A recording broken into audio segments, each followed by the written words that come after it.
Ray Romano. Like my yeah. We just had Ray Romano. I like that. Ray. We just had Ray on. Ray is a good buddy of mine. We did the we did stand up together at the Mirage last 5 years. Ray is a great stand up. Very smooth, funny stand up. Hosted SNL. Was it twice? Twice. Yeah. Had some great sketches. Did in a there. classic sketch in there. We won't give it away with Tim Meadows. I don't know the name of it. They're sportscasters. Yep. Sports Center. Crazy funny, and we break all that down. Oh, and we go through his We break travails. that down to like powder.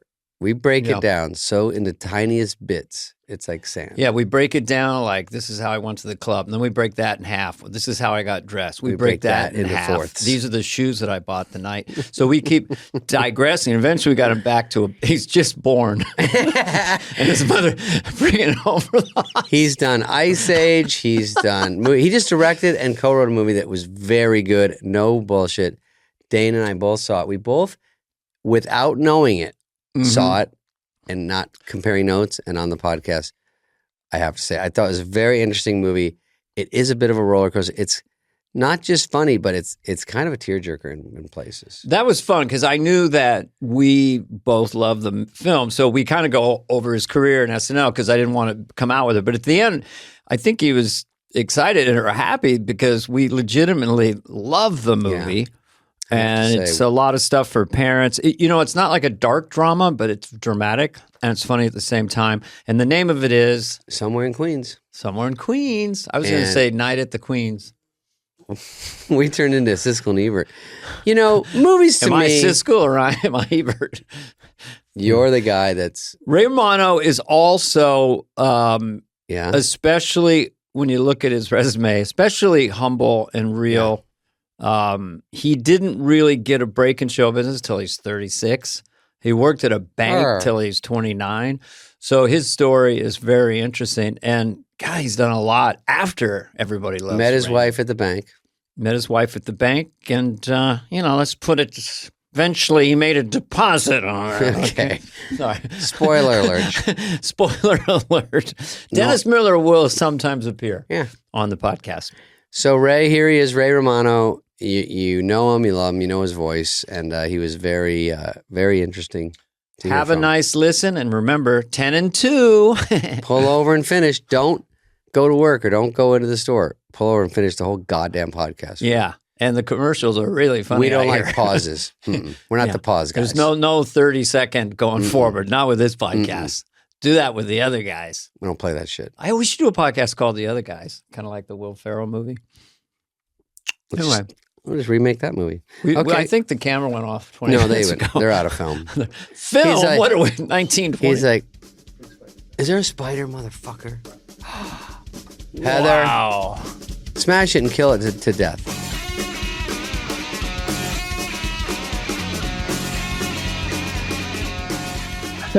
There's no pre-interview? No way to prep. No way to prep. It's just being in the moment, real. Can I bite a piece of bread while we do this? Yeah. Yeah? Is that disrespectful? No. Not at all, especially because you've announced it. Now people listening all over the world, by the way, will be like, that's cool. He told us what was happening. He wasn't having some kind of jaw dysfunction. No, I came right from my eye doctor. I haven't had breakfast yet. It's all right. I usually eat all you want. I talked to Dana for the first 10 minutes anyway.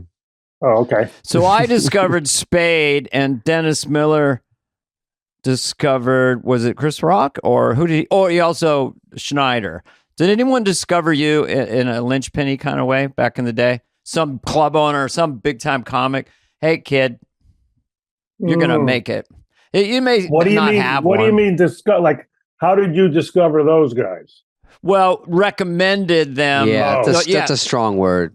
Oh. Dennis, not discover. That's the wrong word. But Dennis Miller, he saw Thabadoo Thandler and told Lorne Michaels about him. Right. I believe, right? It's that kind of thing. Well, it's that's more like that's networking. No, that's a big thing. I'll answer for you because Ray's eating. Ray was performing at probably the Cellar, and he got. Yeah, but I'll tell you one thing. Before I got to the Cellar, I was at the Improv. I was just a kind of a still a late night / one, maybe get on the regular show comic at the Improv. And my buddy John, John Manfilati, David. I do. the Yeah. guy, yeah. He was a regular at the Cellar. And on one Friday night, somebody canceled. They didn't have a guy. Blah blah blah. They had and the owner said, "Who can we get down here?" And he said, "There's a new dude at the Improv that's pretty good." And he called the Improv, and he called me. He said, "Can you get down to the Cellar in 15 minutes?" And I said, "Yeah." And I raced down there. I got there, and that then the Cellar became my club. That was, but he's the one who got me in there. I don't know if you count that. Do you count that as anything? Yeah. I'm gonna count it. I'm gonna count. I know there are people who disagree with me, but so just for inside baseball, so the Improv, which Bud Friedman had, we have 55th Improv, 45th Street, 44th, right? 44th and 9th, 44th and 9th, and the Cellar was in the Village, McDougal Street, yeah. So it's like a 10-minute cab ride to Nirvana. Comedy. At least, maybe more. 20-minute cab ride to Comedy Nirvana. That could be your book if you ever write a book. Dana, I have a technical question for Ray, because I only met people at the Improv when I was staying out there, and they said this guy Gary Grant could get you some road gigs if you fly out there. So I do 2 weeks. I take a subway to Times Square, walk to the Improv, sit there and meet some comic like you or someone, wasn't you, but someone that was established would drive me to like BF Packies in Jersey, and I would do 20 minutes and I'd get, $60. So in 2 weeks I could clear $500, which I did, and it was great. But the Improv stage, is it elevated at all in New York? It doesn't. It seems like it's in the corner. Little bit. Well, it was, yeah. I mean, now it's an Italian restaurant, the Improv. But what do you mean? Is it elevated? Yeah, it was because it looked like the one in LA was like you walk upstairs and you're like, you walk up 3 stairs, you're way up. I was scared of that Improv. I got humiliated there once because I was doing the Mickey Rooney show. I was like 25 and I was going to do sets at the Improv, and I'm doing all my dancing around and singing and doing little funny moves and funny little voices.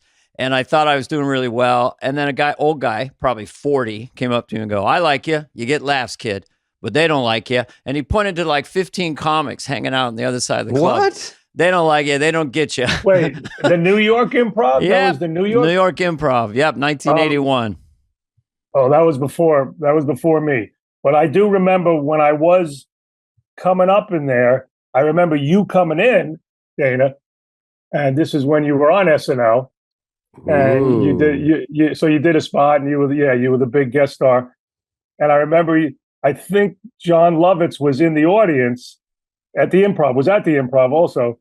Mm-hmm. And so you on stage said, "How do you guys like Lovitz? What do you think of John Lovitz?" You were asking the audience to get a reaction. Balderdash. Fine. Now you have to bring me up to try to get a laugh. They like me better. I remember, I was a young dude then thinking, Ray, who were the good guys when you were starting? Who was like on the slate there? Jerry? No. At the Improv? No, Jerry was never there. Okay. Our paths never crossed. Wow. At the Improv was like Alan Havey. Yep. And Ron Darien. Mm-hmm. I remember Chappelle was just starting, Chris Rock was just kind of starting then. And then at the Cellar, I was more when I ran into like Jon Stewart and Louis C.K. But the Cellar's the club that I still go to now. Cellar's very big. Didn't you shoot what was the name of your it was Netflix special? Yeah. You started the set at the Cellar and then you walked to another club during the special. Well, another Cellar. That's the annex of the Cellar. Yeah, it's around the corner. Yeah. It was called right here around the corner. Right here, it was called The Jaunt, and it was just a quick jaunt across. Were you quick to get kind of what you would call your voice and like the way you do stand up now, or did you work with props and puppets and stuff and then get into your thing, or was it? I had a couple props. Actually. God, when we dig down, Dana had props. I had props. Yeah, you had a prop, right? what a puppet? I had a little duffel bag of. It was at the end of my act. It was at the end of my act, and I would do. impressions. I would do the kid you always wanted to sit next to during a physics exam, and it was nerdy hat, nerdy glasses. Interesting. And I would turn around and do the old reveal. Closer alert. And did he talk? Nope, he didn't talk. All visual. Okay. All visual. It was I like just visual. These are all visuals. So it was just a set for, I think there were 4 things. It was the kid you wanted to sit next to during a physics exam. Boom. It's a funny setup. That same kid's mother. I did his mother. Whoa. What she looked like. And it was just wig with cat glasses. Same. Okay. So one after the other. Yeah. And Mm-hmm. and then I did with the wig and the glasses. I don't know if you guys remember. The Mets were. This was '86, so the Mets were in the World Series and the playoffs, and there was a woman who sat behind home plate who tried to distract the pitcher by doing this, rolling her hands around. Yeah. And she was prominent if you watch the game. Sure, on camera. Like this. So with the wig on and the glasses, I did that woman also. Oh God, what a tricky Are laugh. these getting equal laughs? Are these just all killing? They're doing very well. Yeah. And then the closer not only was props, but it involved music. I said now of course the counter to the nerdy guy was the cool guy who would come into class, and it was just it was sunglasses and half a cigarette. And when I put my back to the audience, a lot of back to the audience so far. Go ahead. When I put and this would crush. When I put my back to the audience, they would play the theme to Eye of the Tiger, and it would be and then on dunt, I would turn around, and then on each dunt, I would move my head. So I had glasses and a cigarette. Dun dun dun dun dun dun dun dun dun. That's actually inspired. Go ahead. The second one, yeah. Dun dun dun dun dun dun. And then when the dunce ended, I would do with my lips. I had the half a cigarette. I would swallow the cigarette like that. Wow. True swallow or fake swallow? No. I would just flip it with my lips into my mouth, and it crushed. You're the kind of guy I would hate to follow. Oh my God. He walks off and goes, "Follow that motherfucker." Wait a minute. I had one more. One more prop and one more impression, and it would be a nuclear explosion. And I would take the rubber band that, I don't know if you know this, in broccoli in the supermarket, the broccoli rubber bands, they're fat. Yeah. Know it well. So I would get one of those. Very well. And I would put it on my head, and you could feel it creeping up. So as it was creeping up my head, the pressure of it, I would do the whistle of the nuclear. And when I would time it, and it would snap up my hair into a mushroom cloud. Oh, it would be like a little bit like a mushroom cloud.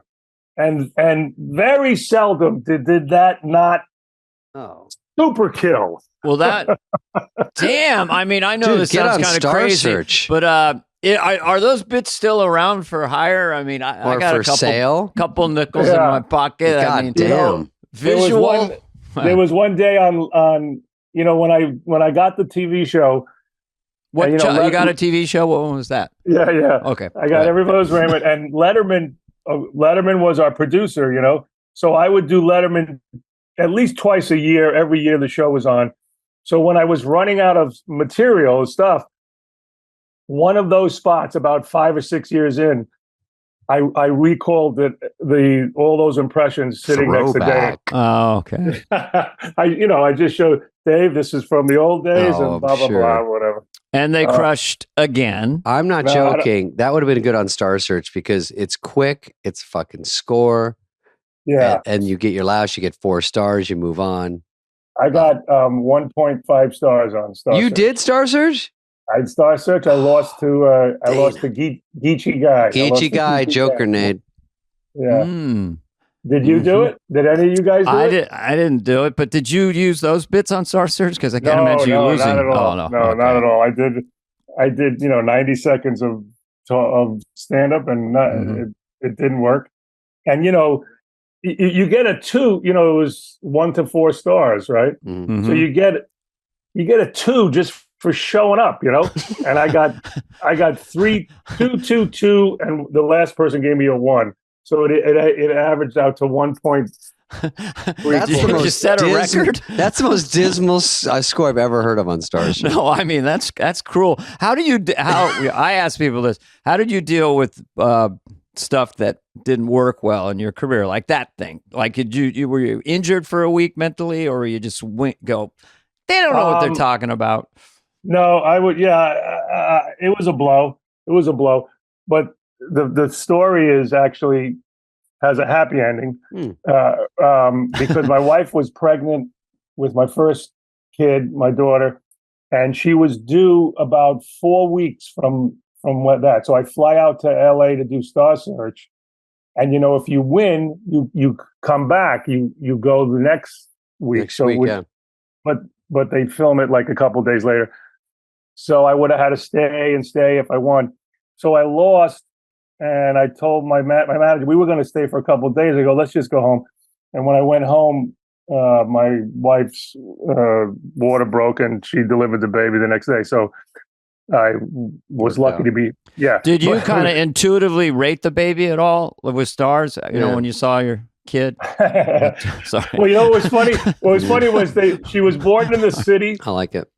She was born, I was living in Queens and she was born in the city. And so I was going back and forth. And the second night, I went to the cellar just to say hello to the guys.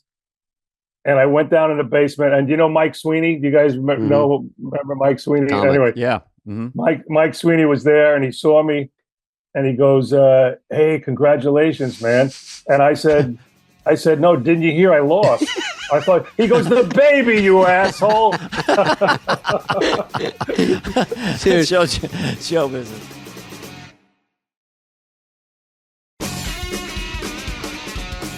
Ray, I auditioned for Star Search at the mall in Arizona, and they go, big audition. I thought Ed McMahon would be there. He was not. But they just had like a cattle call. So I waited in line like a chump.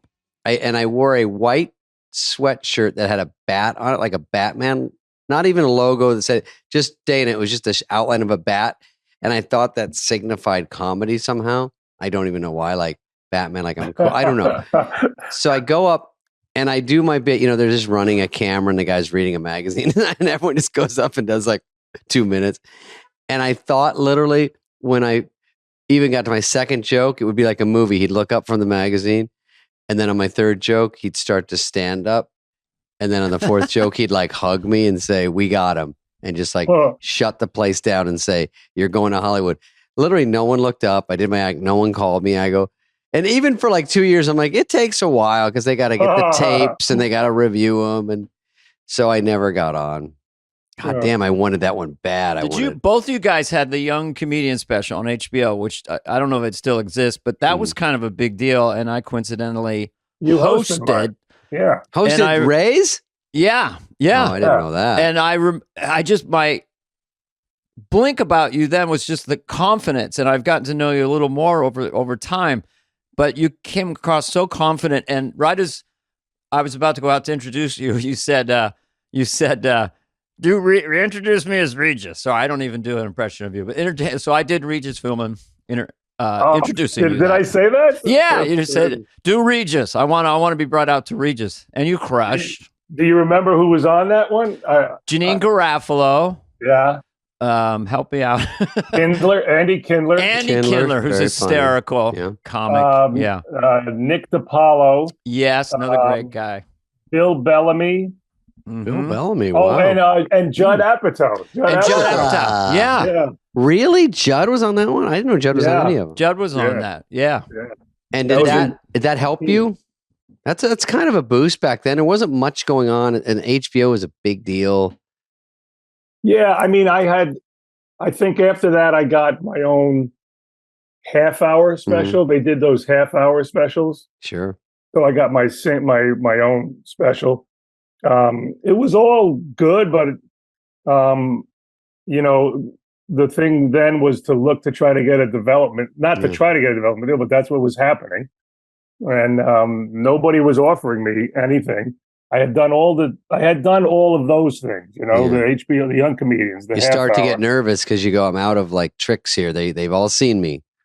Yeah, that's what I thought. It was like about 11 years in, and I thought, well, no one's offering. And then it wasn't until, you know, I got news radio. I got, you know, hired on news radio, and then fired on day 2. And yeah, so it was right around that then where I was like wondering, hey, I love doing stand up. If it's not going to happen, it's not going to happen. But then Letterman, I got my first Letterman, and Letterman made it happen. You know, it was Letterman or nobody. Were you fired, or were you? Yeah, when I looked it up, it said you left there to go do your own sitcom, like the writers from there. Yeah, yeah, that's what it says on Wikipedia. So we're gonna have to challenge this one. That looks good though for you. I've never seen that ever. Isn't that great? No, I've never. No, I was stone cold. 6 o'clock in the morning. My manager called me at the hotel and said they're going in another direction. You know? What was that direction? I love that phrase. Who played you? Who played you? Joe Rogan. Yes. Came in. Yeah. So in a parallel universe, you are hosting the world's biggest podcast right now. Yeah, we both made out all right, I guess. You know. You know, Ray, Dana. Back then, I would say going on the improv, I was just trying to kill. But with Ray, the more important thing was, which I couldn't really understand, they're just looking for a personality back then to write a sitcom about. Tim Allen had Tool Time, so like this is his act. He's like a tough guy, and they could see a show around that. I was just concerned about doing good and getting laughs, and then you have to look at the big picture. Like Ray, they see his whole persona up there and say we could see him as this and do a whole show around that. And I think that's what happened, right, Ray? Well, I mean, like I said, nobody was interested except for Letterman. I mean, I don't know what he saw. I was just like, I guess, the every guy, you know. But I had a really good first Letterman spot. I mean, as hard as I am on myself, it was one of the better spots I've had ever on TV. That's so good. There's nothing like it. Yeah, and Rob Burnett called me on the following Saturday. It was a weekend, and he called me, and he said, "Listen, they've liked it. We're interested. Don't sign with anybody else." And you know, I told him, "There's nobody else." You know, Played easy to get. Yeah. How old were you at that point? I was like 36 maybe. Yeah, and they sent me to LA. You know, I had 3 kids then. I had 3 little kids. I had the twins and the 3-year-old, and they sent me to LA, and I interviewed I met with about 10 potential showrunners, and the first guy I wanted turned it down. The first guy was a writer named Michael Borkow, who was writing on Friends at the time, and Friends was the hot, sexy show. Sure. So I got all you know, seduced by that. And he was cool. He was, you know, he was single though. He didn't have a family or anything. And we offered it to him, and he passed on it. And then Phil Rosenthal was my second choice. And, you know, if that doesn't happen, I don't know, you know, who knows? Yeah. Did you ever have a moment, because it's sort of a theme of the show, of maybe trying for Saturday Night Live? Because everything in hindsight, like when you're 2 hosting things, which we'll get to, I mean, you were great, like a great sketch player. You know, did you have any kind of designs about that? Because it's either the sitcom path in those days or pure stand-up or SNL. Right? I kind of knew I wasn't a really pure sketch guy, you know. I didn't have voices and characters, and I didn't know. But did I dream of being on SNL? Yes, I did. You know, I was 17, 18 when it came out, and we stayed home and watched it every night, every week. But I never thought I was going to be a sketch player in an audition. I never asked my manager to get me an audition for SNL because I kind of knew I didn't have that muscle in there, you know. But I wanted to be on it. It's very hit. I mean, it's a cool road if you blow up on the classic show. Everybody Loves Raymond, and then they call. And then you're going to go host. So your first thing is just hosting. You skip it all. That's quite a privilege, you know. Yeah. It was. I mean, it was probably. I think it was year 2, maybe, of Everybody's Raymond. Might. It was 99. Mm-hmm. So 3. It was year 3 actually. Were you a hit out of the gate? On the Raymond? No. We were on Fridays for the first 21 of the first 26 episodes. We were on Fridays, and we were in 100th place. And then the only thing that was keeping him from canceling us was the reviews were pretty good. So, it was Les Moonves at the time. So he kind of hung on to us. And then he gave us a 5-week trial at the end of year 1. He put us on after Cosby. And Cosby was, their hit. Mm-hmm. And he said that, we knew that was our trial, that if we didn't deliver then, we were gone. And we actually went up a tick from Cosby. And then we stayed on. Whoa. We stayed on. Wow. Was Cosby at some point, did I read this right, that at a given point he would get 50 million people watching his sitcom? Maybe that first one. Yeah. The first Cosby. One. Yeah. This was the second one. Mm-hmm. I don't know. I don't know about 50. That seems like a lot, but I got canceled at 25 million with one of the boys with Mickey Rooney. Going back to that one more time. They go, we're stuck at 25 million. We're out of here. Really? Yeah. That was. If you get $1 million, you're a hit, right? If your parents watch, Just Shoot Me probably got get a canceled season. with 700 million. Bigger than the Super Bowl every week. Half the No, when you look back, the ratings, even on Rules of Engagement, a few people remember, thank you, that we got the same thing it's just typical. The ratings at that point made us get on the borderline of canceled. Today would be huge, but it goes down when then people go, I got picked up. We got a 0.09. I'm like, that's great. Yeah. I don't even know what the ratings are. 0.09 doesn't sound like a lot of something. Yeah. I don't either. I used to watch every week. Anything. Anything out of 100, out of 1, out of what? I don't know. I would look them up every week, man, and I would check the numbers every week. Oh, too. yeah. And now who knows? I can't tell what's good and what's not good. Did you call that hotline and it would give you the ratings? Yeah. I would call something. I remember I would call something. Yeah. It would make your day or it would crush you. It'd be like, oh. Yeah. And we got, for our finale, the equation was this.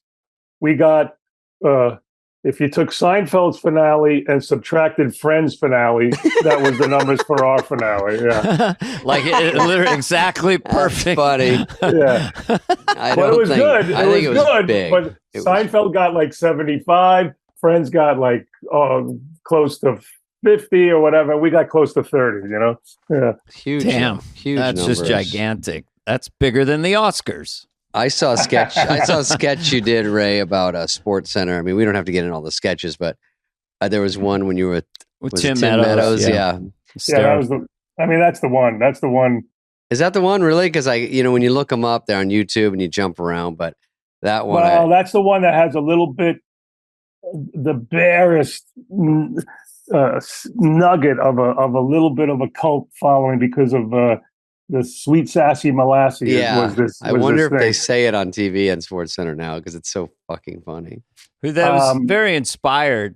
The sports guys, they're at the desk, and I'm starting to watch it, and then I see the turn, and I go, "Oh, damn, that's really I didn't funny. see it coming." Yeah, and then you landed it so beautifully, Ray. Just like Well, I have to thank. Mike Royce was one of the writers on Raymond, and they all flew, him, Phil, and one other writer, Tom, flew with me, and Mike kind of threw that together like a couple nights before, and we all then worked on it, but he came up with that, and he came up with the Sweet Sassy Molasses, and it worked, and the guy, it was a Tim Meadows was playing Stuart Scott. I don't know if you Real guy, yeah. yeah. Who Booyah. unfortunately booyah. And sadly, he passed away. But he had cancer, but I saw him probably a year before he passed away. The first time I ever saw him, and I didn't know whether he was going to be into it or not. But he couldn't have been more flattered by it. He was really cool about it. Yeah. But that's like every now and then I'll be at a golf tournament and someone from the side will yell out "Sweet Sassy Molasses." So just for people who may want to look it up, it's sort of two newscasters. They start sportscasters. They start to SportsCenter. use all these colorful phrases to report the games, and Ray's character takes it in this. But he's known for the character that Tim Meadows is playing is the real guy who was known for having that catchphrase "Booyah!" Yeah. Whenever he would narrate a clip or something. Yeah. And he has cold side of the pillow, stuff like that, right? Yeah. The real guy's Booyah, and then your guy is Sassy Molasses or whatever. I was bringing him. I was the new guy, and I tried to match him with Sweet Sassy Molasses. Yours had some racial stuff in it that he wasn't happy with. Yeah, it's funny when I look back at it. I'm like, there's no chance. I don't know if we would have wrote that now. And then the second sketch.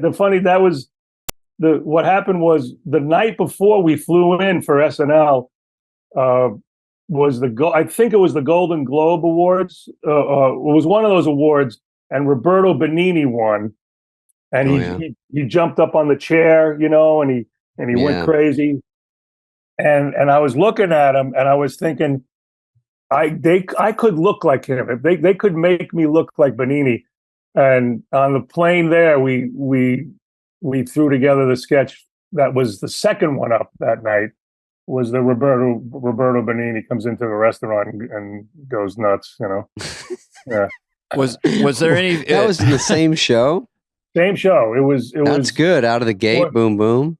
Sports Center first, and then Benigni was next. Yeah. That is the thing about SNL, Dime Store Observation, is that stuff is thought of, and then it's fully mounted 24 hours later. And on live TV, there's the immediacy of it. There's nothing. They're very like good that. at it. Yeah. It was awesome. I mean, it's a challenge. You tell them I need to be Roberto Benigni. They're like, "Yep," and then got it. You walk in the next day and they got you all dialed in. You're like, "Where'd you find this outfit?" Well, we matched it with he wore at the Oscars. We matched it with this. We got the wig from here, and you're like, "Shit, man, these guys know what they're doing." So you're jumping around like that. Did you get hurt at all? Your hosting times on sketches? Did you get hurt doing that? No. I mean. Anytime you're doing physical and it's live and your brain is thinking of so many things, it could fall down and stuff. No, I didn't get physically I'm hurt. happy to hear that. Yeah. mentally. You look so beat up. That was the question I want. That's my number one question for today. Did you get hurt? Did you guys take any blows in the whole time? Well, I don't know if you can see it. I got a bump here. I had a grade 3 shoulder separation doing a pre-tape pratfall as Dan Quayle, the vice president, going over the ottoman like the Dick Van Dyke Show. Yeah. And I just crushed it. And then I went 2 more times not knowing. And then I'm walking around like a pirate with my shoulder way up. And Mary Tyler Moore's husband was an MD. And he goes, "Hey, what's wrong?" He felt it and said, "I think you got a shoulder separation." So I went, they checked it out. But it was just barely on the edge of a surgery. But I did a show the next night. And it was very painful. Switching clothes really fast with a separated shoulder. Did you do that bit? Did you do the bit? Well, that was a pre-tape, so it showed in the pre-tape. Oh, pre-tape. Yeah. Right. Did you get hurt, David? I got hurt twice. One was Schiller Vision. If you weren't in the sketches, he could pluck you for a day's shoot. Films. Yeah. And me and Victoria Jackson, we were older people, and and bad luck, they drop an atomic bomb, lands on my head. But they did it from a ladder, and I have a bad neck. And it's a jammed neck. And so him dropping this thing, no matter how heavy it is, it wasn't that heavy, but it keeps racking me. And they keep doing take after take. And I almost can't stand up anymore. I'm like, I feel like I have a concussion. I'm like, I can't do this anymore. But I can't say anything because I just want to be on the show. Yeah. And then Farley picked me up backwards. We fell through a table and motivational speaker. And then I sort of got rocked by that. But Farley picked me up is tough. Yeah.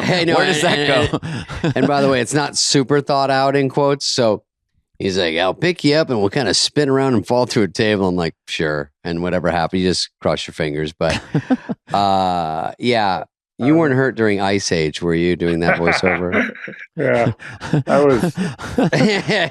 You were the mammoth. That was a big one. Are they still doing them, or is it over? Because don't you want more? 5. We did 5 of them. 5? Yeah, 5. Nobody gets 5. Never.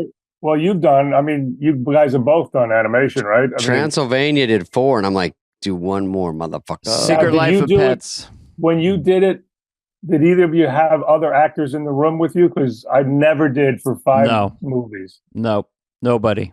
David, you didn't have what's crack-a-lackin'? You didn't have Chris Rock in there? No.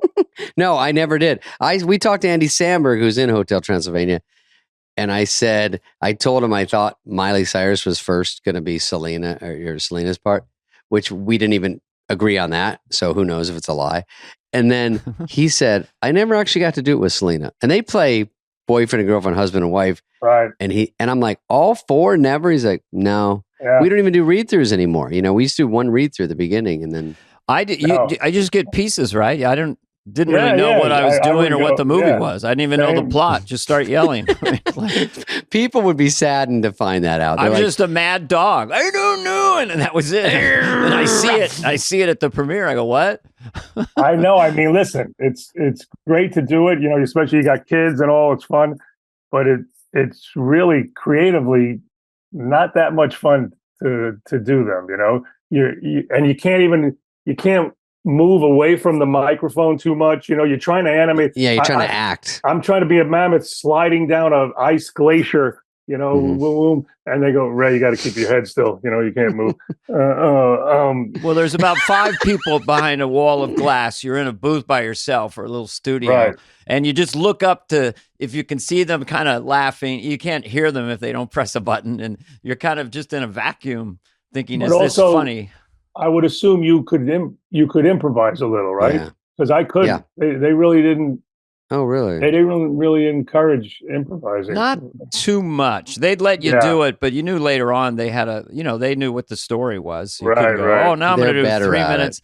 I kept trying to sneak in George Bush Sr. Not gonna do it. And they go, that's not even the show. But I go, but it's funny. But anyway, that's a whole other story. Yeah, they go, Ray, you're sounding like more of a coyote than a mammoth. And you're like, no, that was my fault. I went into something else. And when I did Emperor's New Groove, we did a 1.5 year, stopped, redid the script. When I was going in, like Dana said, I was just getting pages. It turned into just you walk in and they're like, this is a scene where you're on a log and they give you as much as you can. You go, okay. And you do it. Yeah. And the magic of how good they are, I have to say, Hotel Transylvania, I would laugh. They were so cute and funny. And what they do with the animation and Emperor's New Groove, they make it so much better than it even seems when you're doing it. Yeah. You go, I don't really get what's going on. It's a little jumbled in my head of like, where were we and what are we? And then you see it and you go, oh, they know exactly what they're doing. Yeah. Yeah. I mean, that would be it every time. They'd say, okay, Ray, you're running away from this guy and he's blah, blah, blah. And I go, okay, all right. I go, well, Ray, you're farther away than that. So, you know, we need You're like, am I scared or am I happy? They're like, it doesn't matter. Just run. But isn't it great when your animated character gets an incredible laugh, like lands a perfect pratfall, and you're like, yeah, thanks. You're taking high fives in the theater. Yeah. Well, that's what happened was like, I would get credit for an emotional part. There was an emotion, especially in Ice Age 1, I think there was a part where it was a little bit of a tearjerker. And it was the music and the way they animated my face. I wasn't even saying anything. And I would get credit as an actor for getting this emotion from these people. I'm like, all right, you know, yeah. I'll take it. I remember when it played in another country, like the first time it played in Mexico. So they use a different actor. A different actor does the Spanish version. Mm-hmm. So it's not me, it's not my face, it's animation, it's not my voice. And I remember my agent congratulating me on how well it's doing in Mexico.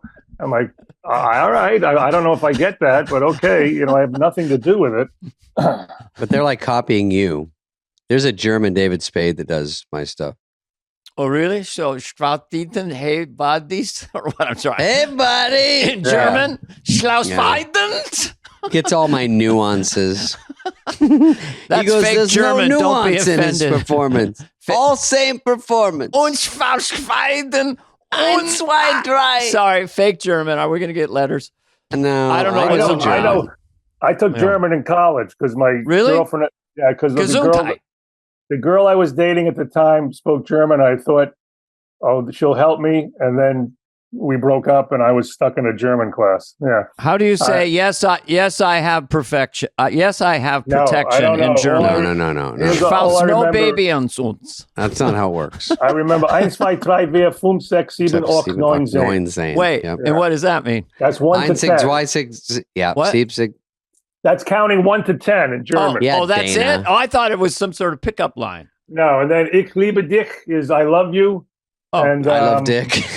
yeah. Jesus, that's a little on the edge. Ich Guten liebe Tag. dich. Guten Tag is a good day.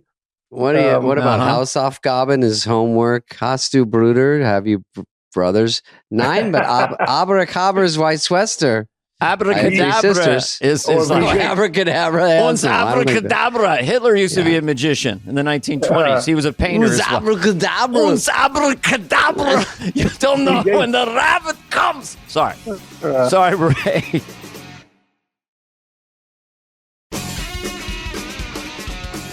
Could we just for a second, just because you may have some impressions of Lorne Michaels, just going and then we're going to move on to, because I think a big part of your legacy is this gigantic career you've had after your half-hour sitcom.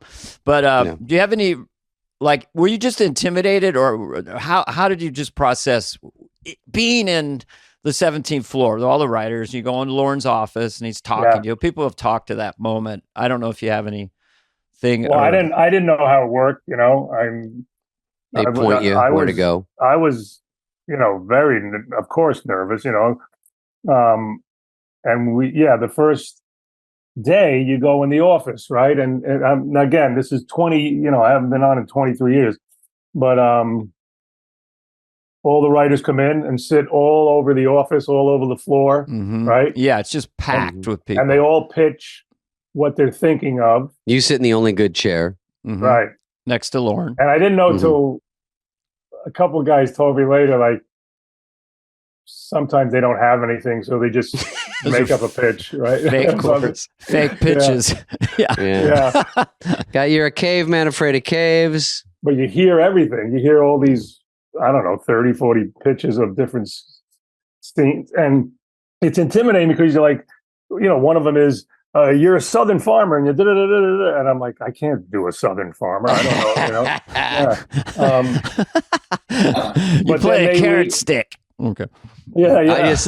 I throw a bluff in, Ray. I always go, oh, Michael Keaton, can you do Russian accent? Yeah.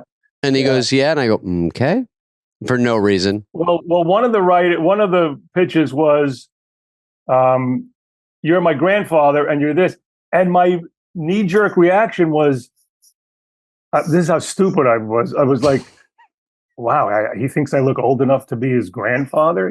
I'm not really. This is freaking sketch comedy. They're going to make you look like however. Everybody plays everybody. That's funny. Yeah. But Lorne, afterwards, we discussed some of the stuff we heard, I guess. He was, I mean, he was, they treat the host really well, right? Yes. Because he defers to you. I mean, that's what it felt like. When we whittled down some of the sketches, he was really deferring to what I thought would work, and then of course he would put in his thing, and you are part of the process there, I guess as much as you want to be, right?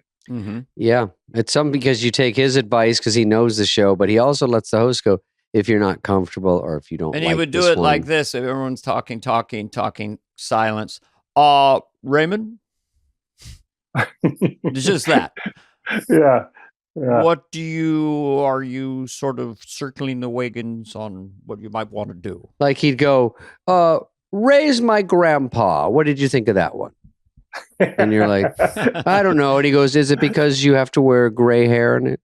Yeah. No, I just didn't like the whole feel. I do was you want to pretty do Mr. impressed. Short Shorts? You don't have to do Mr. Short Mr. Shorts. Short Shorts. I think it's a good visual piece. It doesn't matter, but if you don't want to do Mr. Short Shorts, you don't have to. And there's a song as well. You'll dance around in little short shorts. Yeah. Well, don't forget, we brought in like 3 sketches, and 2 of them got on. You know, That's a miracle because they Oh, don't like when you man. bring your Goomba writers in there. They go, "Oh, here we go." That's smart. That's yeah, they smart. get mad. All the writers go, "Hey, guess what? Next week, Ray's bringing writers," and everyone goes, "Boo!" But they were all, you know, it was Higgins, right? It was Steve Higgins. Steve Higgins, Yeah. producer, great guy. Yeah, And he was I guess he was the head writer then. And yeah, I think so. Mhm. and we got in there and we worked on these sketches that we brought, and he helped polish it up, you know, and I mean, I can imagine, you know, these guys, this is what they're living, is to write sketches for us, and I didn't even think of that, and here we are coming in with Yeah, sketches. you took food out of their mouth, took Yeah. it off their plate. And then on the second time I did it, we came in again, and they didn't crush as much. Those sketches they came up a little short, the ones we brought in. Yeah. By the way, Mm. Ray, I don't think I remember when hosts would bring writers. I think Jamie Foxx, maybe Martin Lawrence, when they would bring writers, Yeah. it was very hard to make the transition because they weren't quite exactly right. You know, like the Yeah. sketches were funny in a way, but you know how it is, Dana, like for what the stamp of everyone knows and read through sort of how everything works. Maybe there's too many sets in them. Or there's Mhm. something weird about them. Oh, yeah. The point is they don't always get all the way to the end, even though Yeah. I was kidding. Everyone's well-meaning. If it's funny, it's funny. Put it on. But I think you getting 2 on is, you say 2 the That's first pretty time? good. That's a lot. Yeah, it was, and Mhm. it was the first one and the second one. It was Oh, they kill. Yeah. Sports Center and Benini were back to back. Those But I will- sound great. But Yeah. listen, we weren't trying to step on anybody's toes. I Oh, was no, you're just fine. insecure. yeah. I was just saying, guys, come with me. We had Phil Rosenthal and 2 guys, you know. Yeah, the mafia. You're the mob. No. So Ray, because you don't wear your stardom on your sleeve, like I'm just interested in, like if you go drop into a club, maybe you're not doing much right now, but when you're getting ready for your special, and the MC's like, okay, fasten your comedy seatbelts because the next gentleman, I'm There he is. Ray, you know, and you got a little Ray, piece of Ray. paper, you're trying out jokes. Have you had that experience of the expectation of Ray Romano? Yeah, I first, whenever I'm in the city, I go on. I go to the cellar. Whenever I'm in New York, I go on. And you know, I was just in Atlanta. I was working in Atlanta, so I dropped in on the Punchline, the Atlanta Punchline. I don't know if you guys did that. I did it like 30 years ago. When I was just doing the road, I did a spot a week at the Punchline. We have a special guest. But yeah, they pile it on. I've been Pilot. not a fan of that since forever. You know, even before I was the guy they were saying. You know, before they would goose it up like crazy. You know, and I'm like, just lower. You know, let's come in with lower expectations and I've done stand up with Ray. He always crushes. It's not even a joke. It always works. I'm, obviously angered by it, but he does a great job. Yeah, he does a great job. I did 5 years in Vegas with him off and on. But Dana filled in for you one week. That's right, Dana. David, I opened for Ray in. No, we co-headlined. We co-headlined, but the show starts at 10. And and then you do your set, and then whoever goes you go up, on around 10:20, and then you wait, and then you do a little shtick afterwards. You know, I usually get up at 6. So it was a long day. But same for David. crowds. David wasn't a fan of that either. I stuck it out, and then because we were like, I think for a while, the trick in Vegas is they have a Boys to Men or someone does a full show before us. You want to take that? No, I don't they know do a what that full show. It's Lorne Michaels. He has a live. And then they let the audience out. Then it's cheaper just to go, we have the room. People in Vegas. It's 10 o'clock. Ray and Spade, they're just a stand-up. Just have a stool and a glass of water. Yeah. So they just said, let's see who can come in. So we do a big show. It was really fun. But I always thought, can they flip flop us? I think the shows before us, I think it was Shimlim after us. They're just very family oriented, and ours are usually more adult. Well, you know what's funny is the room we play, the Mirage, is really a great room. Great. And we've been doing those shows at 10 o'clock for whatever, like you said, 5 years. I've been doing it longer than that. I was with Kevin James before you came. Yeah. And those shows are just killer shows. And then there was wasn't there one weekend where we had an 8 o'clock show? 8 and or 9, it was even better. It was even better. It's such a great, fresh crowd. Because by the time we get off, it's almost midnight, and they're like, what the fuck? And in Vegas, you know, they've been going hard in Vegas, so they get tired, you know. But listen, there was no complaint. But what we would do at the end was we would come out and do a Q&A. And I know it was fun. I like that. I always like that stuff. Right, and then we needed to close the show, so we would close with just a joke, right? Oh, that's right. That's right. So I remember when David started working there, I had to. We came up with a joke for you to say.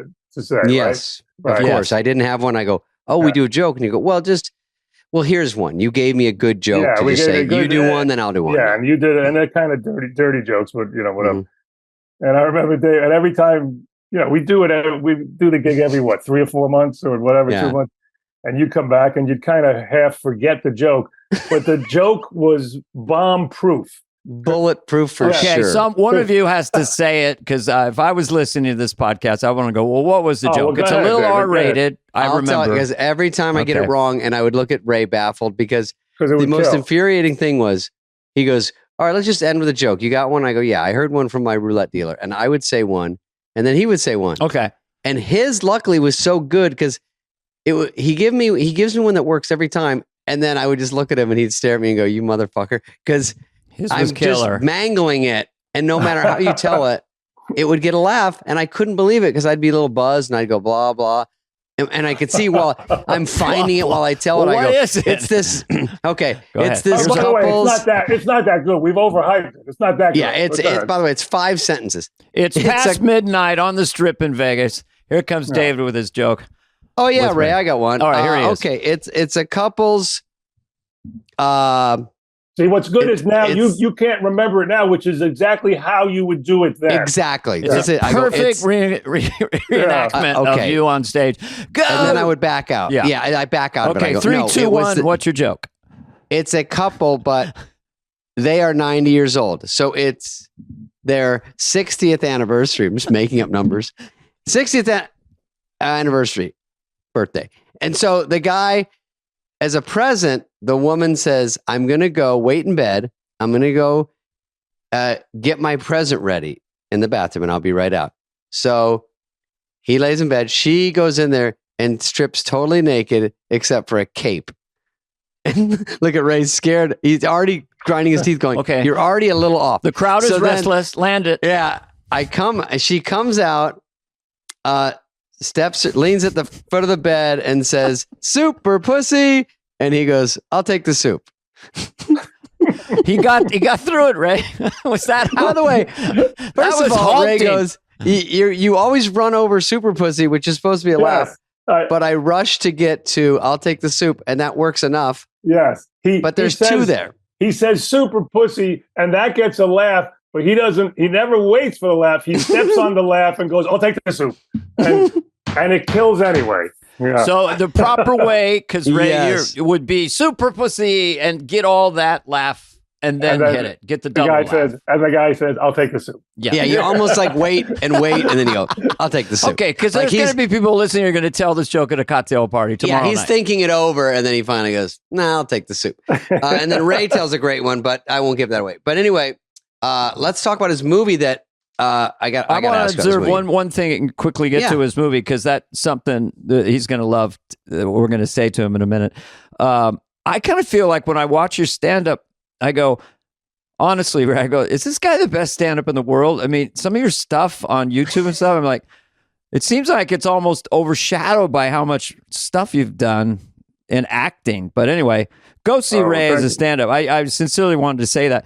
But something happened very strange last night. Here's a double whammy. So we get the screener of Somewhere in Queens. Well, I just got off the plane. We just came in. David and I just came in from D.C. We're really wiped out. So I start watching it. I'm cooking dinner. And I'm like, oh, no. Getting into it. Then I bring the laptop upstairs because I'm so jet-lagged. I go, I got to go to sleep. But I got so engaged with the movie, and I've never had this experience this much. Like, the movie is brilliant. I loved it. It completely captivated me. And as a baby boomer parent, it spoke to so many themes, because I don't want to give it away, but it's just the vicarious living of a parent and what you'll do. And I knew dads in the stands who had a superstar son. And it was sort of a miracle. Yeah. But anyway, honestly, with total sincerity, and David too had the same reaction. We got back from that Mark Twain thing for Sandler, and we were like, I even said to Dana in Washington, I go, isn't there something we're going to watch from Ray? But I never got anything. And then we got home, and they go, oh, yeah, guys, here's a movie. And we're like, oh, shit. So I watched on my laptop last night. First of all, I thought it might be a comedy. Did you write and direct it, or did you direct it? Or I co-wrote it, and I directed it. Oh, you're heartbreaking well done. In it and funny. It's heartbreaking. When you're talking to that girl in the car, first of all, the son's girlfriend, she was great. She's like a Jennifer Lawrence. She really jumped off. Everybody is lights great. Up. Everyone's great. I can't thank you guys enough, man. When we're off the air, I'm going to ask you if you really mean it. No, we have Ray. You know what we would say? We would say we didn't get a chance to see it. Would be the punt. I didn't get. The screener didn't play. Or we might say it sure really held my interest.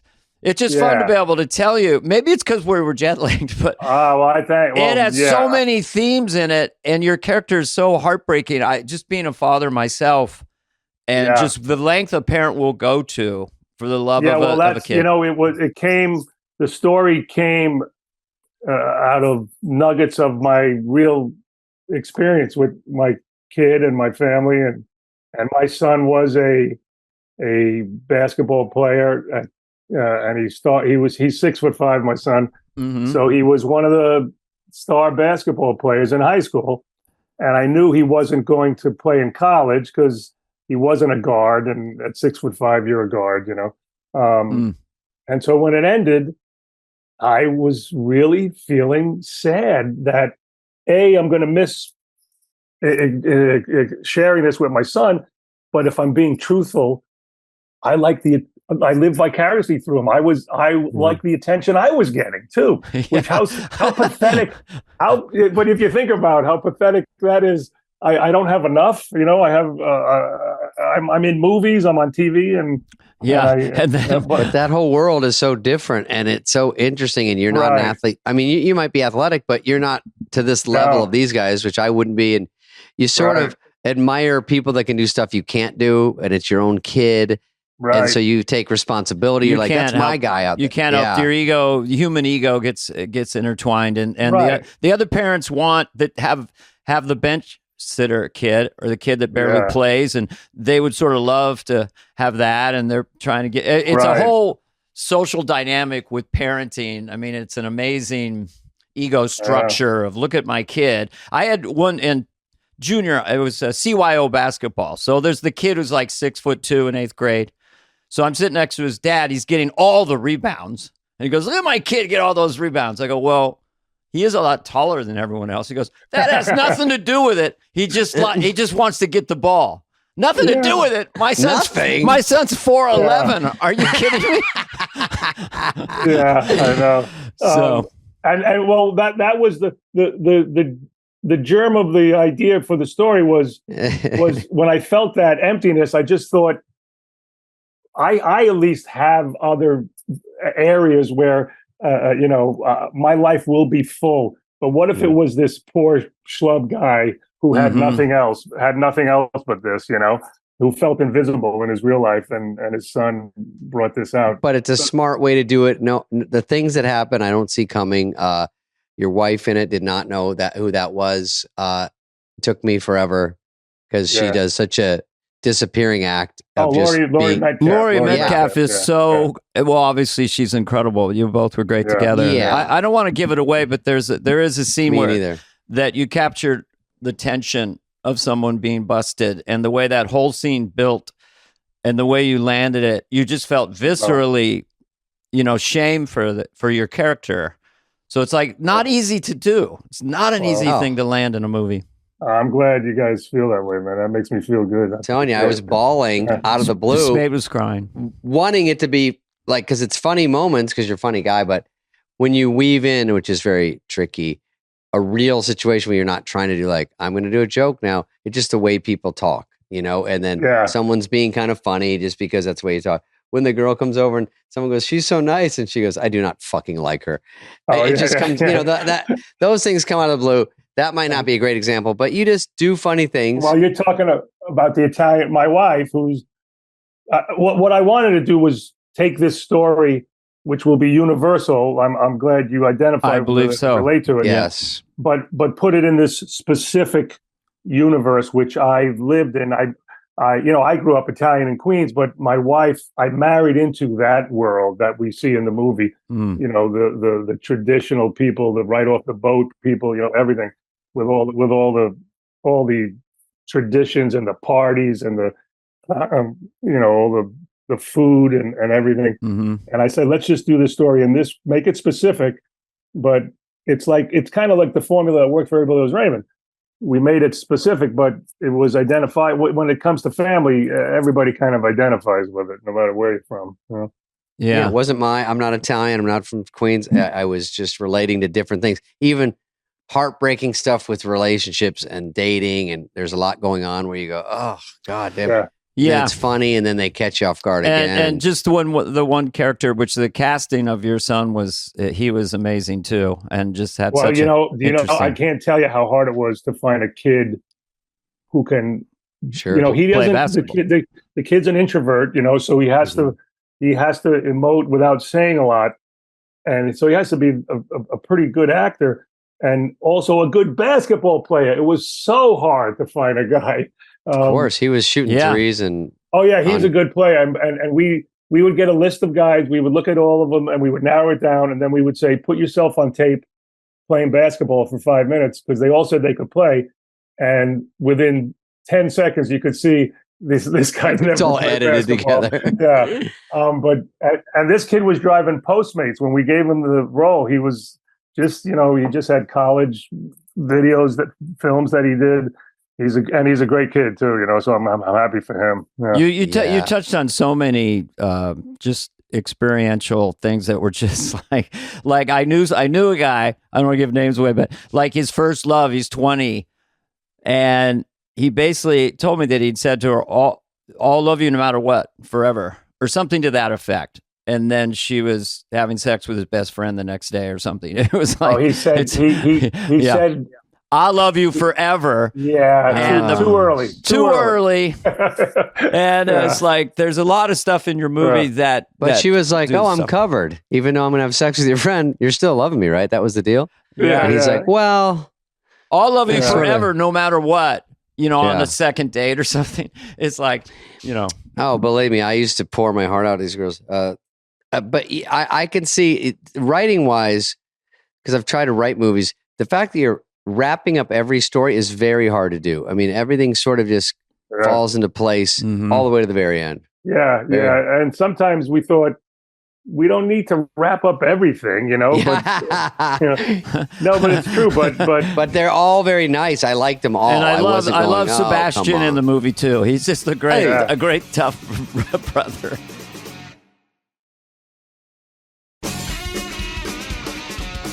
Can I ask you a question? Just popped in my head. When did you know your wife was the one, so to speak? Was that a long courtship, or you were thinking marriage pretty quickly? We worked in a bank together, my wife and I. That. Yeah. And I'm going to be honest, she was the third woman I asked out in the bank. The first, the Two first, security guards first. Wow. yeah, the first two turned me down. And Did she know? I think she knew, yeah, that I was interested in this other girl first. And then it was when I quit the bank that we started dating, but I had nothing, man. I was living at home. I give her credit because I wasn't a catch, really. I was driving my bike to work and all, and she took a shot, and now she's house shopping every 3 months. What is interesting, pre-money, pre-fame, living at home, working in a bank, and so there's some nice stuff about that, it's a big... but it wasn't love at first sight, I'm not going to say that, but hi, honey. No, but it was like me and Dana. It was like it's kind of like getting fired from news radio, It was it works out. It worked out. Yeah. I mean, it was my life would be very different if it didn't happen, Yeah. I sort of like that little Jennifer Esposito. She did a nice Yes, job I did a with movie with her once, Master of Disguise. I thought she was also she was really good film. with that little bit she did. Yep, and she really, I didn't know what was going on with that, but I just like the tough dad. Everyone knows a tough dad, and that's just the way they are. And you being a full-grown adult with a tough dad is hard to sit there and eat it all the time. Yeah.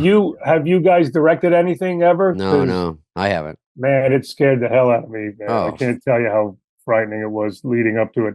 I wasn't gonna direct it, but my agent told me, it's too personal. Get in there and do it. And I was like, another 10 grand in it for you. Another union. It's another union. Yeah. You're in another union all of a sudden. Dental. But So that's your first directing job. Okay. Yeah. I hadn't directed any Raymonds. I hadn't directed anything. And I've been in the edit room for the last 25 years. I've been writing and kind of directing. With Raymond, you're directing, even though you're not directing. Yeah. But I know nothing about the technical side of it. I didn't know one lens from another. I knew what I wanted to see, what I wanted it to look like. So he just convinced me, surround yourself with the great cinematographer who can collaborate with you and just pay attention to what you want on the screen. And I mean, it was so nerve-wracking though before it started. Once it started, it was all good, But I do think the writer, and it's so personal, it's great that you were completely in charge. You would have been de facto in charge, even if you're not taking the credit. I'm glad he made me. I'm glad he made me do it, because now having done it, I would do it again. If it's the weird thing is I got offers to direct now, and the movie hasn't even come out, and people heard I directed. So I got a couple little offers to direct these other things. But I had no desire if it wasn't something I wrote, Or something you really have your heart. Yeah, if something I was super passionate about, maybe, but I think I would do it again. If I write something again, I would try it again, And you have to demand the DP from Corky Romano that you got. Give me the best of the best. Is that true? Was he on Corky Romano? Oh. No, I just trying to think that's of a a funny movie. name. It was a Chris Kattan comedy. Yeah. No, I know. I know but it's a funny word package. Corky funny. Romano. It's a great name of a human being. Can I tell you of my SNL experience? I loved every second of it. And Sports Center is the one that stands out. Right. But if I have to be honest and pick my favorite sketch, it was the one Chris Kattan when he was the lounge. You guys might not. He was a singer. He was the lounge guy. Yeah. Yeah. And he brought up me. I was like a Shecky Green has-been comic, and it was so much fun. Yeah, that was my favorite sketch. I think of the two times. I think. Well, he does great on the show. It's great. That was fun. I mean. Yeah. I like seeing you out there, and there's one called The Big Baby. Well, I think people will look you up. That's fun when we have someone on the podcast. People go and look up sketches. Just look up Ray Romano. The Big Baby was Will Ferrell. Yeah, Will Ferrell. Yeah. Did you overlap with Kattan, with Chris Kattan? I did a little with Kattan, 1 year with Ferrell, and the cheerleaders and that, and then I was on my way out. But I could tell. I was like, it's time to go, and there's good people here. Yeah. It's in good hands. How It's many giving, years like, a did big you do? speech. How many years you do? I did 6. Dana did Dana? 7. 7. Yeah. And I've hosted 3. David's hosted a couple times. Twice. Yeah. Each one's different. When was the last time you hosted, Dana? When I did think you it do was like 2011 or something. I found it the last time just so it's really exhausting when you're a cast member and there's 2 sketches. You can really focus. I too much of a control freak, but there's also a whimsy to how the show unfolds, unless you try to write it ahead of time, which isn't, I think for me, it's like, then I've been there doing guest spots. I'm on Fallon and Lauren will just walk down on a Thursday. You'll do church chat this week. I got a flight out tomorrow. You'll be doing church chat. It's that thing of like Ted Cruz and all that. So I've gone back and done those guest spots, which are really fun. And I love doing Wayne's World on the 40th. Yeah, I love playing that character at 60. Did you go to the 40th, Ray?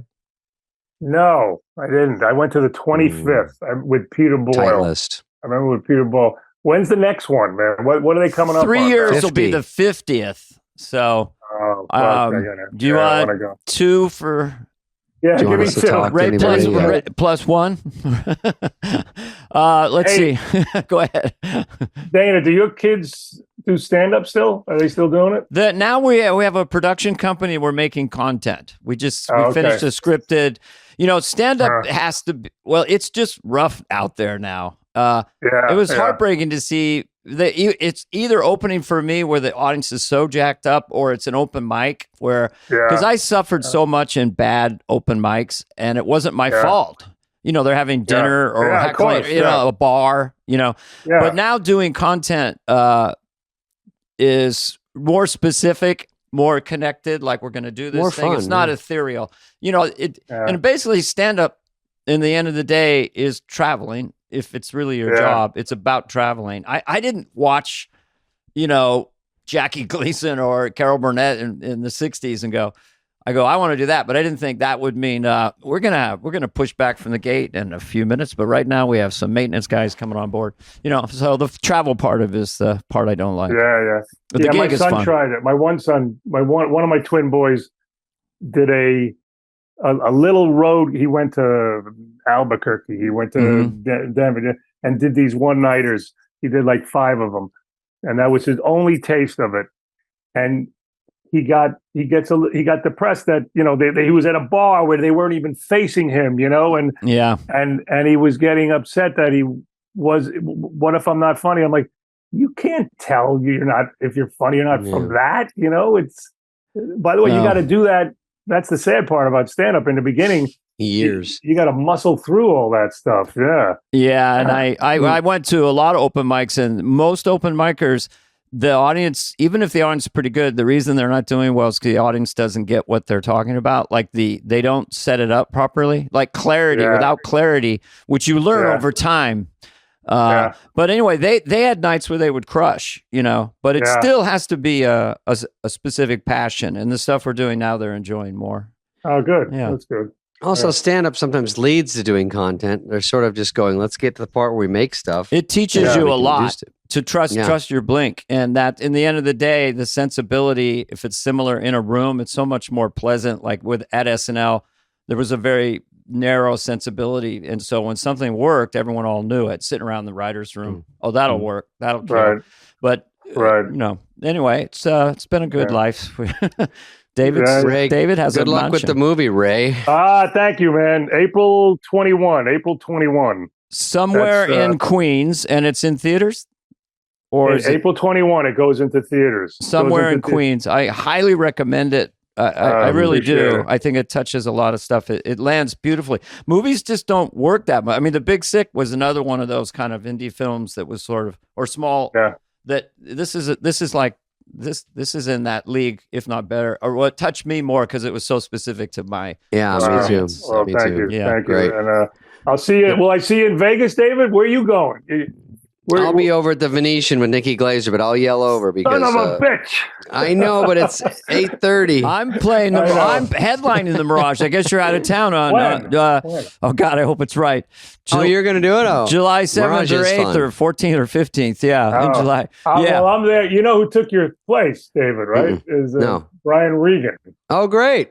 Yeah, That Brian guy Regan. is a monster. Good for him. Yeah, he's pretty good. I don't have time to be opening jars and stuff.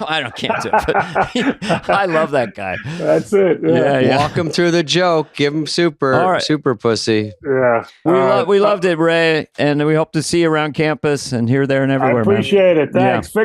Fix it in post. Fix it. Fix it up. It's right. It's going. It's baked. It's ready to go. Okay. Thanks, buddy. Take care. Thanks for being on. Nate Bargatze, Dana, is a great stand-up, just climbing up very fast. Not quite a household name, but very close. He's selling out all over the place and killing it. Unbelievable. So here we are. This is kind of a cool episode for us because Nate just did Saturday Night Live, crushed it, and we're getting him a couple of days later. So I bet he's still kind of flying from the experience. That would be normal. So we get to check in with him on all that stuff. It's really fun. Check his pulse. Check his step counter. Yeah. Was there regret? I mean, when you hosted, I remember you'd call me and I would just hear whimpering. And I said, David, you did fine. You crushed it. And then I go, did you see it? And you go, no, but I heard. You did Probably. Mango. But we'll get into that. You did Mango, and that's when you you had like a mini skirt on or something. That's when you had high heels and. Yes. Anyway, but Nate Bargatze's here. I would listen to this if I were you, and I'm talking to you, David.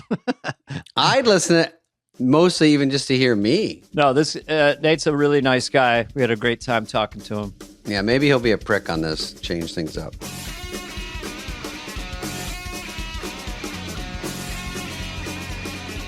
You know, Dana, I was gonna say, every time I do a corporate, I think I follow you.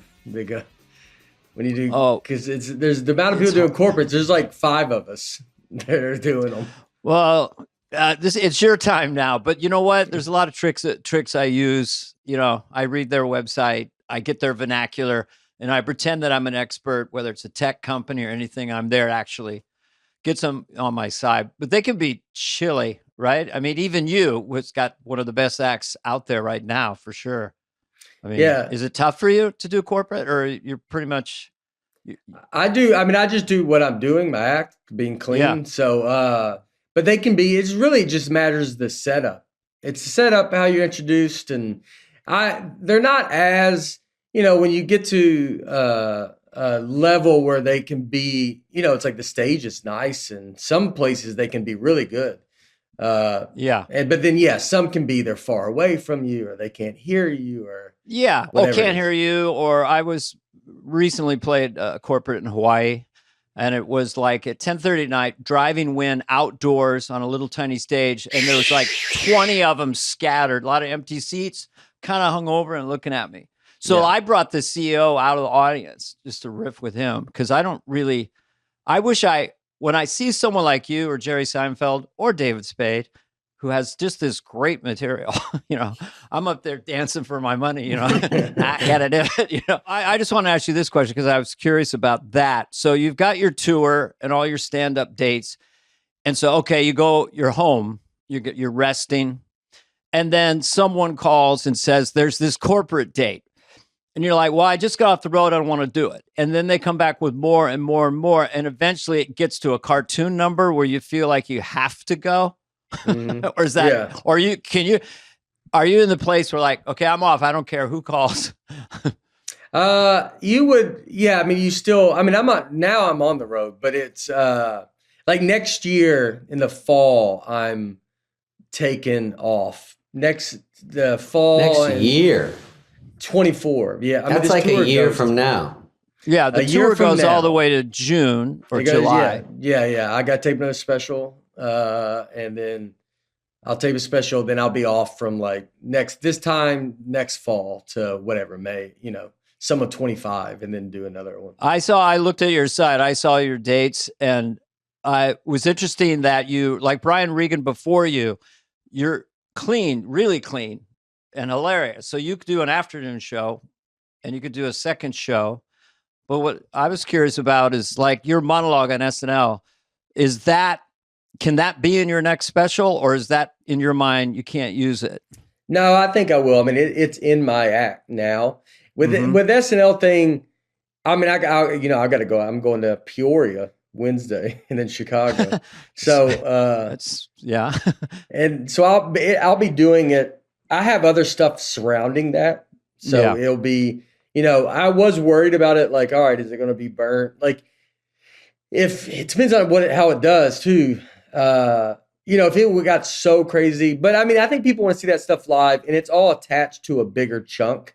So I kind of got over. At first, I was worried about it. Then I kind of got over it. Just thinking like it was going to be burnt and be like, it's like doing a late night set where you're like, here's just a taste of what my hours. I get people give me flack sometimes, like, oh, that was all new stuff. I mean, I saw some of it on Ellen, and I'm like, well, some of these bits are like fatter because you do a talk show, you're just coming up with it that week, you're just throwing something together, and then you stumble into something you like, and then you make it into a bigger chunk, and it gets better and sharper. But most people don't mind hearing some stuff you've done before because that's part of the fun.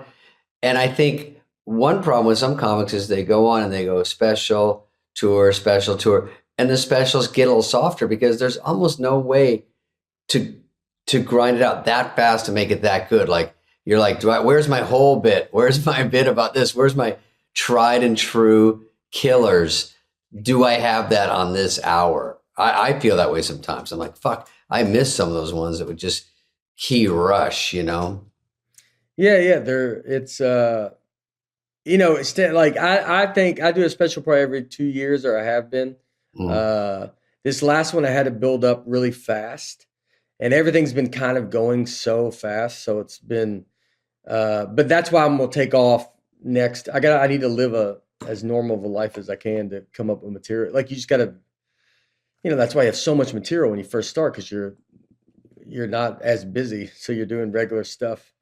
And then you get your bits. Yeah. Yeah. And that's true. All your bits are about being on the road. Yeah. That's why it's airplanes. Yeah. Flying. Airplanes flying. And about the money gun he takes when he sprays it like he's Travis Scott in a strip club. He's like, that's what he does. That's how you should open now because you have so much money. Just spray. Just like you have one of your openers, just go buy hundreds from the bank, and then you reload it and you come out with a wheelbarrow. This what fit in our bus, so we got to get rid of some of it. Yeah, it's heavy. The money in your bus is making it so heavy you have to get rid of something.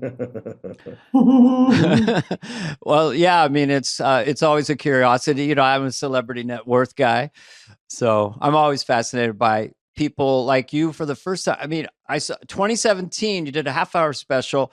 You're growing. You're doing these specials. You're getting bigger, bigger, bigger. So where are you now on the surreality of this coming off of SNL? It just seems like the last 5 years was the big, you're famous, you're doing great, but then it just went whoosh, right? I mean, bigger rooms. When did it start? When did you want me to play what? And how many seats? It was after the stand-ups, the half hour on Netflix. That was like when I started like clubs, and people were kind of coming out, and I knew they knew me.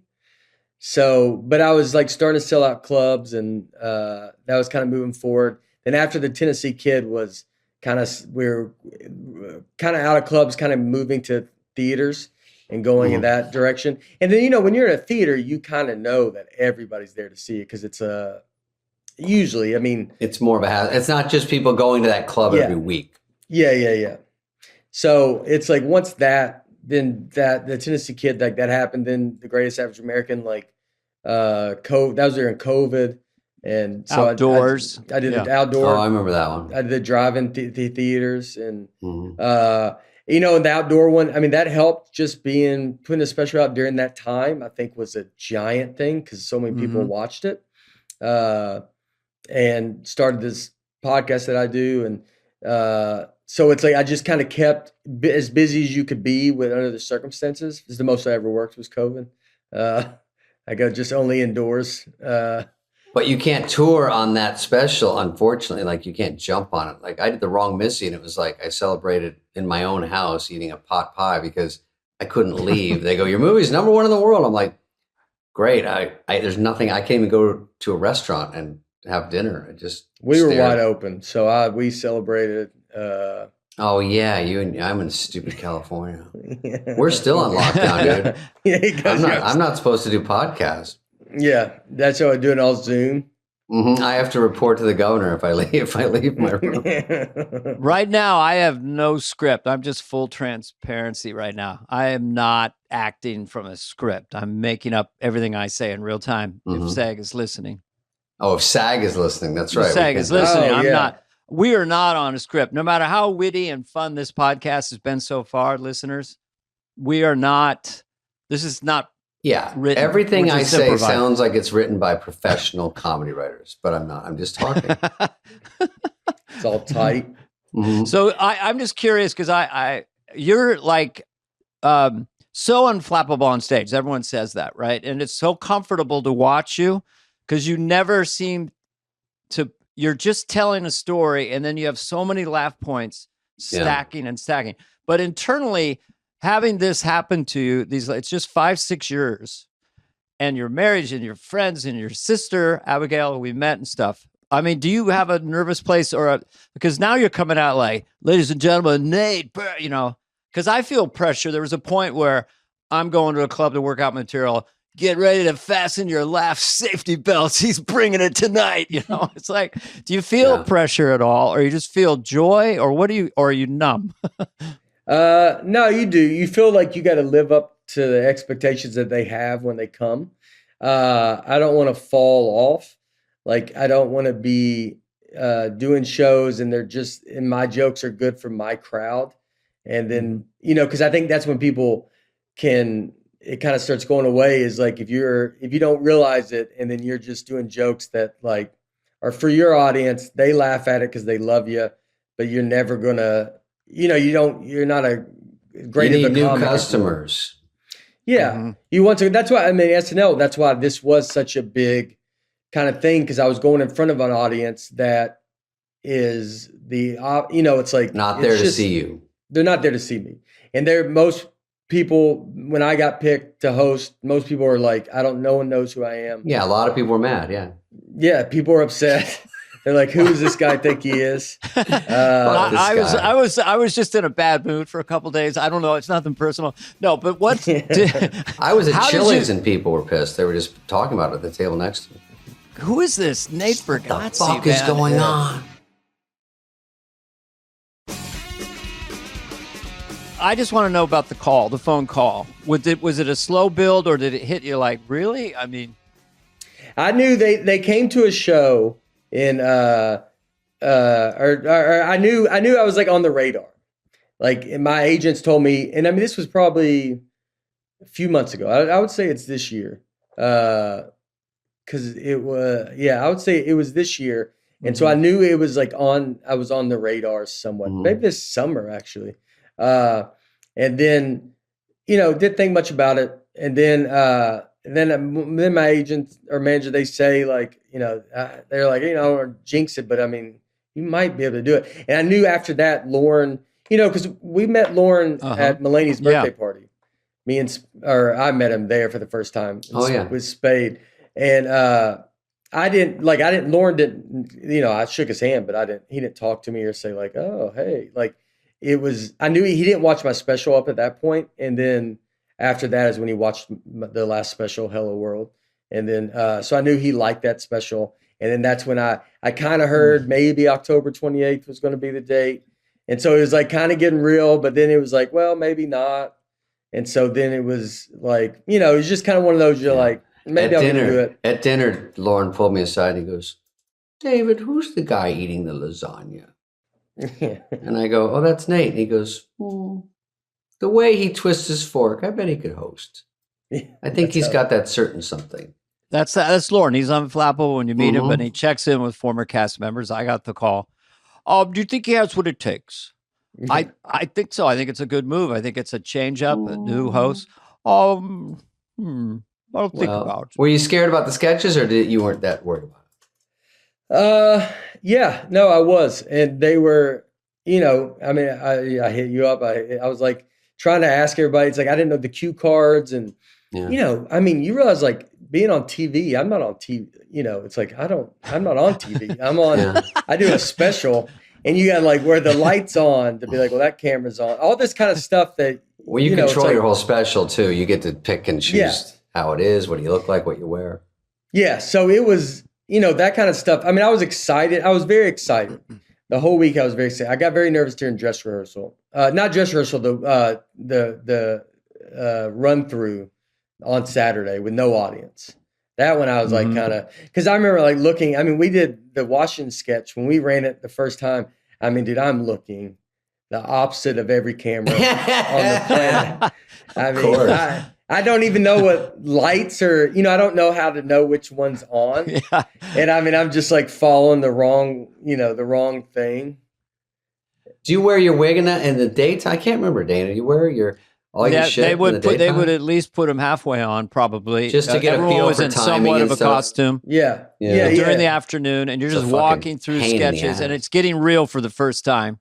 That was I was so nervous then because you still don't have an audience, and you're just like, you're kind of in it. We're changing the blocking a little bit. That sketch was probably going to get cut, to be honest, because leading up to it, like when you're doing the script, table reads and all that stuff, I'm just reading this stuff. I'm not like all into it. Like I feel dumb. Like I'm not used to doing this. I want an audience to perform for. Mm-hmm. And so I'm kind of just like, doing it. And I mean, the George Washington sketch was on, it was the last sketch we did for dress rehearsal. It was the last one. And we just figured a bit, but then once we did it live, I like got way into more my time. I was kind of rushed leading up to it with no audience because there's no there's nothing to really. I'm so used to. There's a couple crew laughs. Yeah, there's a couple crew laughs, and I'm used to doing stand-up, so I'm used to like my timing is based off the laughs. Yeah, and so when there's not when you're just in there with each other, I don't fake it great. And so everyone feels that way. I mean, you lose confidence, and then. But what happened in the practice show, the dress show? Like that compared to the air show? The air show was still you felt like was the peak of how you performed it. Yeah, I would say they were both basically the same. Before the dress rehearsal with the audience, before an audience got there, I was very quick on everything. My timing was very fast. Higgins was like helping me with that. Like I was just very like kind of just I would say it. I wouldn't be so much into it. Yeah. And then during dress rehearsal, it's last. We assume. I mean, I found this afterwards, but I think they assume it's going to get cut. And then I just set in my rhythm, and I was able to pace, and I would kind of let the laugh calm down. Then I would deliver the line, and that just helped it so much. The chef show was even better too because of the live audience. Yeah, it's a lot of timing. I thought they did a good job writing for your style, so to speak. They did. But you landed it so hard, especially in the Washington one, where your timing, your pausing, there was a charisma to it. It was an interesting, because when I first started watching it, I had no idea how hard it was going to kill, but it just like popped. You had a good crowd too, not to say you weren't good, but sometimes you get crowds there and you see people that are doing great stuff and you're like, you know what I mean? You just do not want to be on one of those nights where they're just not. Dana, you know what I'm talking about. Oh, sometimes you just get a dead audience. I think Halloween shows tend to be slightly more festive. And I think having Christopher Walken show up in the beginning jacked everyone up. And then your monologue, sometimes is not so good, and you're killed. So then the audience is really happy. They got to see Walken. They're relaxed with you. They're happy to see you. And then there you go. Let me jump in, Dana. Nate, I have to say, when I watch you stand up over the years, you have, which is kind of unique to not every comic, your crowd is very good and disciplined. They definitely, when I watch even mostly, TikTok and I see that stuff on Instagram, it's like one bit at a time, but they laugh at all the setups. They're quiet. They listen to everything. They know there's some gold on the way. And then you sort of, the payoffs are like almost one or two, and then you get out. But I was jealous sometimes because if I take a pause, sometimes I'm on the road, they start yelling Joe Dirt shit. They start, they get rowdy, especially the bigger crowds, and you have bigger crowds and the thousands of people. It's hard to keep them all shut up, and they're really into it. And I think that's great that you have that crowd. And it seemed like that was on SNL. They would let you pause. They'll let you do your style. They'll hang on it, and then they appreciate the throwaway jokes on the way, which is great. I mean, I think, I don't really ever talk to the crowd. I don't know crowd work. And so doing that stuff, like, and never have done it, and I don't have videos of me doing it, that helps because then no one, it doesn't look like that's you don't push. Yeah, people don't go, oh, this guy likes, that's what's ruining stand-up is all these people posting stuff with crowd work. And then they go, oh, so they like it when you get involved. Like, no, they just don't want to show their real act on TikTok. So they're just making up bullshit just to get you in the club to see their real act. But people think, oh, they like it when I interject at the punchline. They think that's the show. And so then, when they see that stuff, it's not like you train your audience. It's just they're seeing what they see, and they go, oh, that's what this guy does. He does this, and he does an act or not an act. So they were able to, I was like, I had a couple applause breaks, I think, during it where I was trying to, like, one towards the end, the Pearl Harbor joke, and I knew would get a laugh, where I say every history movie I watch on the edge of my seat. What is going to happen now? And sometimes that can get an applause, but I have the last line. So I was like, that one I was trying to stay on top of a little bit, just to, I didn't want to, do a whole applause. It's like, they kind of clapped, and I kind of just like, was like, kind of like, all right, just hold on one second. Like, just let me get this last thing out. Cause it was like, I wanted to end on that last, sometimes when you can almost have two good jokes at the end. Yeah. And you're like, all right, if the first one does great, I don't really care if I do the just second bail. one. Yeah, just bail. But this one I knew, I was like, well, I want to do it. So I was trying to kind of stay on them. So I didn't go to a completely flat. I didn't want to go all the way flat again to go back up. What about, I thought you'd get out of the reading joke because it was so funny. I'm like, that was such a great run. I could have. I thought, I knew I had a couple that I could. It's that I don't know. It's like the Pearl Harbor joke was just, I just know that I've been doing that for a while. So it's like, it's just a very easy, like, I know it's going to work, and it's like short, and it's like, I can just say it and then boom. And you followed a good joke with a good joke, which is hard because I thought, shit, how do you follow that reading joke? And then you did another one. So that was a long monologue too. How long was it? That's, obviously it's going to be longer because it's you. How long do you think it went? Like 10? 9:25, I think they told me. Because I kept asking. I was 10:05 at dress rehearsal, and then I changed some stuff up, and I added the hotel shower thing. Yeah. I did not do in dress rehearsal, and I added it, and I took out.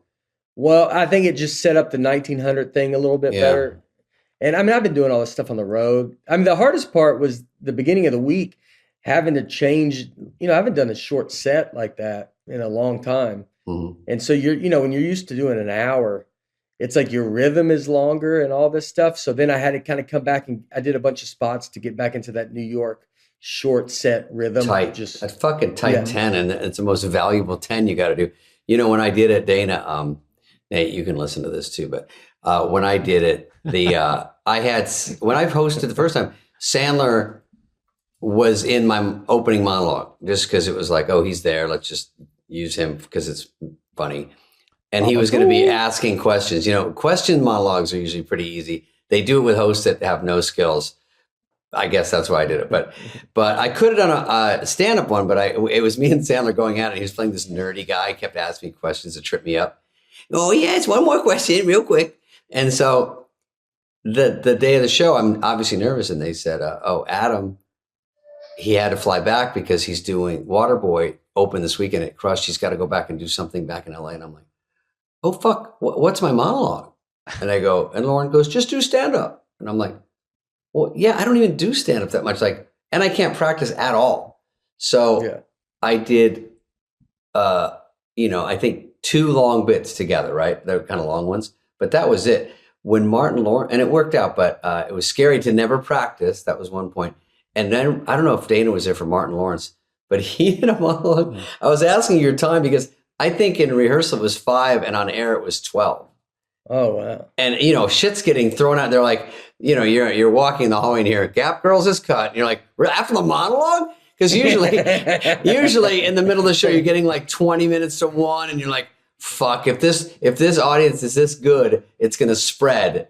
And then we're not going to have time for a final sketch in the early 86. But he went so long, we were all like, oh my God. I think it was Martin Lawrence, right? Yeah. And, but that's fun. Anyway, you had a great monologue. I didn't mean to interrupt that. Great monologue, quick change. That Hallmark movie about killers, was that earlier in the show, later in the show? Because it was pretty early for a pre-tape. Yeah, it was. They moved it. Yeah, so like when I did it, because that's the thing, we were like 9 minutes over. He was saying, so like it's crazy. Like Lauren, you go up and like you're in there in the meetings, like on deciding the show, and the whole time I'm there, I'm like, I want to be like, hey, I've not done like if they look at me, I'm like, you're like you're scared to say something. You don't realize like you actually can say the Washington sketch. I think I said I liked it, and Lauren knew I liked it because it basically was all me. And I was like, I knew like, oh, I'll be able to get into this. But it was, you don't realize like how much you say you kind of do. Obviously it's their decision, but so some of you are just sitting there and they go, and I was like, I'll cut some of my monologue, but he didn't want to. He was like, no, because he knew I was being introduced to so many people that it's like people are tuning in for that too. Yeah. Yeah. And so I was at 10 minutes there, and then I got it down to 9. It was 9:25 when we taped, which made me happy because I was afraid. I didn't want to like just blow up the whole show. I get off and someone's like, you did 16 minutes and then 5 sketches. There's no light, right? You don't get a light. Oh, there's nothing. It's just what the does show. your cue card look like when you're doing your monologue? I just had bullet points. No, you did have bullet points. I had bullet points. I just had like a set list, and I just wrote the set list, and just because it's like I'm doing like these jokes are in so many different places in my act. Right. Oh, you're jumping around. It's not normal. It's not. Yeah, it's not a normal way. So I had them. I just wrote out, but we changed. We had the thing listed, and then I rewrote a set list for the taping show. I was going to lose the Afrin joke, but then Lauren was like, "No, I like the Afrin joke." And then he goes, "I think you should do it." You go, "I'm going to lose it," and he goes, "Yeah, I'll put it back in." I'll do it. Yeah, I go, yeah, I'll do whatever you want me to. Yeah. I see the cue card guy Wally is like drenched in sweat. He's got this 19-minute monologue. Wally had to hold up 2 cards. Because it was 16, like I had like 16 lines, and I just didn't want to get lost up there. Was there anything more terrifying in stand-up than that stand-up, or was it like one of your big gigs at Bridgestone, or something? Was there anything was that more casual? No, this one was the most, because I've done it now for 20 years, so like you're at least doing something the most. But it's like it's not, I did. Like, not to say, I just did some arena. Like, I just came off of, I went from Oklahoma City where the Thunder play, and I was in that arena Sunday to Saturday Night Live.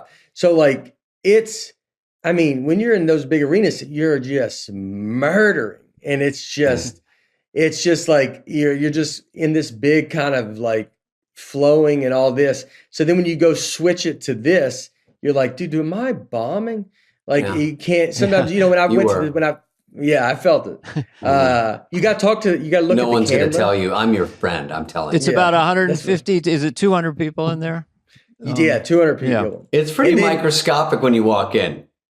Yeah, it doesn't feel like a big room. It would be a room that you'd be like completely fine with, except that it's, you can see yourself on the monitor, and I'm just seeing that's gross. Well, I'm seeing Saturday Night Live, like the most famous backdrop ever behind me, and I'm standing there, and you're kind of like, you start to lose your place. Yeah, you're like, I mean, what is this, dude? Like, you don't want the band not to laugh at you. The band was laughing. That's good. How did you like? They're fixing your hair or whatever, and then you just come out when the music plays. It's and then you're walking down to your spot. And then you got your first laugh because that is sort of. It's just nerve wracking. And I've been on the show for 7 years, but hosting it and them and you get launched. It's just weird. Yeah, you go. They tell you to hit the mark. He's like, make sure you hit the mark. They kept saying that, and you're like, usually it's like, here's the mark. It's like fine, and they're like, make sure you hit this mark. It's and not then even that big a deal. And then he goes, you just say thank you very much when the guy does like he does like that on the behind the camera, and then you go, all right, and then they hand me the microphone, and then I start my set, and then you're thinking about too when I get done. When I get done, I got to be like, all right, I got to throw a shot. I've never done like we'll be right back. Stay tuned. You're used to taking 100 bows. Did you carry a mic or was that a discussion? They handed it to me. I mean, but did you say I could do without a mic? You'd rather use me? No, I said I want a mic. And then for people who are listening, right, as soon as you finish the monologue, you can't celebrate the monologue where you got to run. The show's launch. You have a team of maybe 2 or 3 people, someone dressing, makeup, hair. They're going to grab you. Wardrobe, and take you along, and they become kind of your confidants throughout the week. They're like on your team. They're giving you a quick feedback. That was great, but now let's go here. And I mean, it's like, Donna, like, and Jerry, and like that was the craziest thing. Cause you get off and they grab you and you're just running to just like go change. Yeah. It's almost like if you got done with a set on stage and then someone just threw you in a car alone and you drove away and you're like, was it good? I don't know. You just have no idea. You got kidnapped and put in a gunny sack and thrown in a trunk. Like, you'd have no time to analyze it. Was your suit made of? Were you wearing I saw what you were wearing. It was like a coat. Was it made anything Velcro there, or is it not on my monologue? Stuff? My monologue was not Velcro, but a lot of the other stuff was Velcro. Yeah. And so but I mean, I got off, and you go there, and we did the chef show first, and so we changed into that. Was the Hallmark thing first? It wasn't first. No, I think it was after Chef Show. After Chef Show. Yeah, because we had to get into Washington, Chef Show? And that was so. That's why they put Hallmark there, probably. So you'd have more time to go. Oh yeah, that does buy time to get you in a wig or whatever. So in the Chef Show, your first sketch, you're feeling like 100% better, probably once you got on there. I mean, the dress rehearsal is so nice because once you do that, you're like, okay. And then it's very realistic. And they cut a few sketches that you were in. We don't know those yet, but so it's a little truncated as well. Yes. And you do it. And I felt good with Washington when I didn't realize how it goes, but when everybody was like, man, Washington got moved up a lot. So I don't understand it at the moment, but it's like, oh, so that did really good. They want to front load the better stuff. Yes. So you feel like, all right, I have some confidence now. I've done it. I've said these lines. I'm kind of getting the cue card thing a little bit where you're like, all right, because you're not supposed to, I'm not trying to like just look like I'm like staring at it, like reading. Like walking. Because walking always does that, but it works for him. Unapologetically hilarious. Yes. The Washington was pretty clever because I saw some of the staging. You could see you got a card to your left and a card to your right and a center card, right? Yeah. And then you kind of pick your spot. So by the time you got on air, I thought it worked great. Yeah. It was, I was borderline getting a little too arrogant, like switching cards where I would be like in the middle of it. But the way the timing worked, I would like, I could read half this here, and then I'd be like, it'd be good if I go there. By the way, I don't know what camera is on. I'm not even. I have even when they'll find you. That's what you just hope. You go fucking. Yeah. Someone film me. Yeah. Because I didn't. Higgins was like, just look out, like because it's Washington kind of talking outwardly. Yeah. So like if I ever got lost, I would just kind of go out. You know what's funny, Nate? I'd see you, and I've done this. You go from the left cue card to the right, but if you do it during a speech or a line, it's like jumping the Snake River. To go over there and try to remember your line and then land and find the rest of your speech, it's the ballsiest maneuver. But sometimes you do it just to look real. Yeah, like you're talking instead of just drill this one, drill that one, and was like, all right. But that was a good, I like that bit because they're sort of props for you. They have a few lines, but you're basically like getting the laughs. They stayed pretty wide. I don't think they had an ISO on you, like, neck up or anything. Yeah. So it stayed fairly wide. Yeah. That was what it worked out good. I think one of my timing, the timing on one of them worked out, and it worked out kind of just because I couldn't find the car. Like you get you're like, I mean, when you're switching the middle and you go over, crazy. It's such a big jump that you're like, you get over there and you're like, oh man, you're like, where? And are you black? Is the host always black, Dana? Yeah, I'm black. But you know what's fun? Yeah. I'm colorblind, so the black and green. So no, really? In a black and green one with one of them with Heidi that ended up getting cut. I kept reading her line during the and no one really, it's not like anybody's really telling me something. Like they're kind of nice to the host. You asshole, yeah. And I read it, 5 times in a row, and I was like, it looked, and they just had to write Heidi next to it because I was like, that for some reason that black and green looked the same to me. Oh, yeah, funny.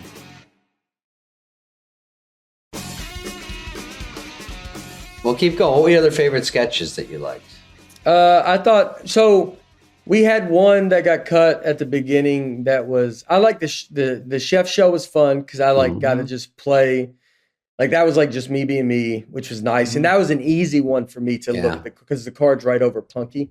Yeah, so it was like easy for me to. You'd get a laugh, then they do some business, come back, you got a laugh. That's the best way to do it. That's well written. Yeah, Airplane was like that too. Yeah. In Airplane, there's one part where in Heidi, she's the mom, and she goes, well, I got a really important job. And then I say, what do you do? And she said, I'm a mother. And so we clap, and then we say, all right, what about real stuff? But that one, I forgot to say, what do you do? And so there's a pause there because they're all waiting on me to go, what do you do? And I see Wally. It's so crazy to be on live on TV, shaking the card. No one, no one sees it. Millions of people are watching, and just Wally's like, "Hey," he's like, he's lifting off. Yeah, he's just pointing off, and I'm like, yeah. I go, so what do you do? And it's really delayed. It's like a very delayed. What do you do? Because I just was gone. I was like, but somehow it worked. It got laughs. I mean, it did. It did. It was. Yeah, that one worked really good, and she's great. Yeah, this cast is really good. Like you see, Keenan is unbelievable. It's very comforting to be in there when Keenan's in there because you just like in her Heidi or Chloe. All of them are so great, and some are younger, but the ones that have been there for a while, Mikey, it's like they're just very, very good. It takes a long time. If you ever. Maybe this is crazy to say. If they invited you to be part of the cast, would you do Saturday Night Live? I would. It's kind of silly. You're too big to be a part of the cast. Yeah. But would you have liked to have done it? Do you have a little taste for it now? Would you like to go back and host? I definitely would love to go back. I loved the whole week. And then, another one that Steve Higgins told me that I liked, he said, it's like what you thought show business would be when you get into show business. And I thought that was a very good way to describe it. It's like when you get into show business, you think it's going to be like just running around and changing and all this kind of stuff. And, most of show business is not that. And so it made me want to do, I think about sitcoms and you're like, man, I like to do a multicam. That live audience is so fun. Yeah. And that's what we do. I loved it. I wish I would have thought I could have done, not that I would have ever got it, but I don't know if I never even looked at SNL as an option of being auditioning because it's like I was just doing stand up and just doing this. Yeah, you barely do stand up, so it's Yeah, but it's also you're saying new stuff. Like, how do you handle the redundancy of stand up? Because all that stuff where you were probably peaking on air with it, you know, and Yes. then you just drop it. You're not going to do George Washington's Dream again. So it's all that Right. freshness to it that's really cool. And stand up is some nights you have to kind of pull up your socks and kind of go, Oh fuck! I got to hate get my excited. act. I got to Yeah. get excited. I'm getting a little past my act, you know. Do you ever feel that sometimes? It's like Oh yeah. time to record it before I go past it and it's flat for me. Yeah. I mean, well, you can have a joke. Yeah, some jokes can be really good and they stop working because you just said them 100 times and you just got to be excited. And sometimes you got to just move the stuff around in your set. I always tend to, you can move stuff up front that you are excited about, or you can move some stuff at the end. So you almost leave yourself a little carrot to be like, well, I'm excited about this chunk. Yeah. So I'm going to put it towards the back. So I'm at least, it keeps my excitement through the set. One joke can keep you excited the whole. If you have a new joke that night, you're like, I'll put it here. Chris Rock says, here's his advice. I don't even know if it's good. Of course, grabs you by the shoulder, Spade, because I told him I was bored of my act, especially if you do a bunch of dates in a row. I saw your schedule. I know you're doing 600 this year. So I go, Rock. Sometimes by the third night, I'm like, fuck. And he goes, open with your closer. I go, well, that makes sense. I mean, it makes sense, but it's like, open with my closing. And if you can follow that, then you got a good act. I'm like, well, I don't want to test it. What if I bomb? Dude, I tried to open in Oklahoma City with a new joke. Open? I mean, close. Not open. Whoa. I'll open with new jokes. I like opening with new jokes because it's So do I. It's the only life fun. And then you go right. You're like, they're going dogs are crazy, funny. right? And Yeah, so they're going you have a crazy. free pass for a bit. You have a free pass. So it's opening with new jokes is always great. I mean, I try to close in this past weekend before Saturday Night Live with a new joke. I was like, I think I can do it. It was a new joke and it would be a callback. So I moved my closing joke up to within the first 5 minutes, and then I was going to call back with this whole new joke. And in my head, the arrogance I have that I go, I mean, I was like, if I do this, I go, I mean, I'm maybe the best comic. guy. For sure. I'm the guy. I'm the goat. Yeah. You're not better than me. And then I do it, and it does not go good. It goes like you would think. And I had an old joke that I could do. So like, you know, you're always just kind of sitting on a little Crutch. To get off on. Get off on. Yeah. So I was In like, case of emergency. yeah. And I Mayday. and that's what I told the Mayday. comics. I go, I think I'm going to be able to get off on this new joke, which is going to be crazy. I'm going to close on a brand new So joke. get ready, everybody. Yeah. So I was Yeah. like, be ready. And if anything, I go, if it goes bad, then I'll just tell this old story. And I mean, I did it 2 nights and I told the old story on both nights. and Will I you just try it again? Will you try it No, again? I just told I told the story on Seth Meyers. I just moved it. You threw was it like, away and you gave it. Yeah. I'll put it on Seth Meyers. I go, what was I thinking? Like closing on Talk show bits have less pressure than stand-up bits. Like because if it's you- a conversation. It's a conversation, and there's less pressure. Like if it's amusing at all, they're like, "Oh fuck, you just think of that," and you put it in your act, you move it over, and it fucking dies a miserable death. Dana, when I did this corporate last week in Atlanta, it was like 80 people. You know, the stage is 1 inch high. And they're like, hey, here's fuckface. And up here, a surprise, half the people are excited. The other half are like, I heard it was Stevie Nicks. And, like, and then some are like, is that Stevie Nicks? So I was off before I went on, and they go, you want to meet the guy? And he goes, yeah. And he goes, hey, I'm whatever. And I go, hey, I don't even know what he does. I go, yeah. And he's got like a trophy wife with him. And I'm like, I wanted to say, oh, you got a trophy wife, 4th place. But anyway, it's still a trophy. But she was so nice and she's pretty. So I go, I can't say that. But he gives me a little nugget. We talk for 2 seconds, take a picture. And then he goes, sorry, it's so hot in there. I'm sweating. We're going to have food right after. So those 2 bits of information. A, they've drank it all day and they haven't had their food yet. So A, they want you to get off. B, they're too drunk. So I go up and then I go, hey, everybody. I go, I'm here because this rich guy hired me. And he seems like a good guy. I don't even know what business you are. I know it's not air conditioning. And he's like, are you a magician? They couldn't believe I put that together because They couldn't believe you thought of that. yeah, because they're like, wait, it's so hot in here. And then and I'm like, if you just get one new thing like that. And then I said one other new thing to him, like just about the night. Dana does more work on that. I do 2 little nugs and then I go right into my act. Dogs are funny and they're immediately zonked out. And I go, and then I go, hey, look at this guy walking to the bar. They wake up again. Something new, something right now he's thinking of. And then I go back to my act and they go back to sleep. Oh. You know what I mean, though? If you say anything about the tent, about this guy's job, they're like, hey, this, the CEO has 3 balls and beats his wife. Say something, work it in, put it. Yeah. Well, they want you to, I always say I'm just doing my act. And if it's, I'll find out the company. And if there's, I can usually say I don't know what y'all do. And that's enough to, if you have something that comes to your mind. You might say it. One thing. But that's your old joke about when in your HBO special, with the bands, when the band comes out and goes, what's up, Arizona? You're like, oh, he knows us. And the Eagles. Yeah. On a dark Arizona highway. Everyone's like, oh my God. Yeah. Cool Scottsdale wind in my hair. Yeah. Holy shit, my friend lives in Scottsdale. They're screaming. He goes, warm smell of Sun Devil Stadium. I'm like, all right, just sing the fucking song. Yeah. The cheapest one is, what's the town everyone shits on? Nearby. Anywhere here from where? Naperville? In Dallas, you go, hey, a lot of hot girls here from Dallas and a couple of rough ones from Mesquite. Everyone's like, what the fuck? How does he do it? How does he do it? A magician. Mesquite does have ratty chick. That was when I was doing the old Dallas improv when I was starting out. I used to do, what did I do? Oh, no, I can't even do that. I had an opener, but it's not, doesn't work in 2023.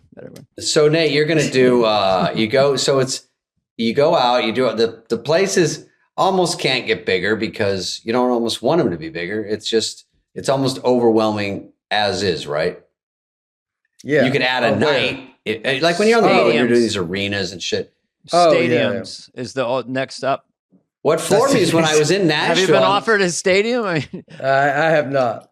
No. It's more like 60,000. Kind of leveling off. Okay. Yeah. We've definitely peaked. Plummet. Well, actually, Bridgestone is in Nashville. Is that correct? Yeah. So when I was there, and they go, oh, Nate was, usually I try to see Nate when I'm in Nashville, right? Mm-hmm. We try to hang out. And they go, oh, Nate just played here. And I go, at this fucking place? Is this a new comedy club? And they're like, no, this is where the fucking, basketball team plays. But I was like, God damn. So that's great. That was your biggest night, right? 19,000. That was their biggest night. Yeah. It's the most ever. Yeah. Jesus Christ. It was a lot. Thing. You know what, Nate? We should open a comedy club because in Nashville, is there only just Zanies or is there more? No, it's just Zanies. But there's other rooms and stuff, but. It's crazy. It's a huge place. I mean, Austin has a couple more. And when you get these big comedy towns, I think it's hard for comics. Like a lot of comics probably moved to Nashville. I think Theo's there, some others. But New York and LA, when I leave, I'm like, I can't go on enough. Like when I'm in LA, I can do the Comedy Store and the Improv a couple times a week if I got to practice. And how do you guys all go on at Zanies? They do Monday is new material night usually, and then Tuesday too. And then there's enough comics, and then there's rooms everywhere. So the younger comics are going up every night at a room, at a bar or whatever. And then Zanies is kind of where we can pop in and it's a real comedy club. Yeah, it's a real comedy. Zanies is amazing. Yeah, Zanies is great. But the other ones are like, we have comedy night and bumper pool, and then they can do like, a quick. But I mean, night. Zanies, the new material night, I mean, those nights are selling out. It'd be 300 people in there on a Monday. Oh, I'm sure. It's pretty much the only game in town. That place blows Do people up. do new material? Because we used to have that back in San Francisco in the day, new material night. And the guy had a horn who knew everybody's act. So if he'd heard it before, he'd beep the horn. Do people really honor that? Or they kind of, hey, that's not new. What's he doing? Yeah. Wait, what'd you say? They beep the horn if you did it? They beep a horn if you do an old joke. Well, if they think you're doing old material to kill. Oh, wow. You're not doing new material. Yeah. And the guy would beep the horn, and then That's so funny. It was a 70s scene. Your ears would be ringing during my act. We can't even hear the jokes. I swear to God, last time I went, I did a special. I've only done not that many after my HBO one and years and years ago. I never even thought of doing another one. I was just doing shows and mostly TV stuff, so it wasn't number one priority. But there's a whole world now. It's like, do a special, do a tour, special, tour with the special. And then, but when I did this one, and like Alex, we have the same road manager.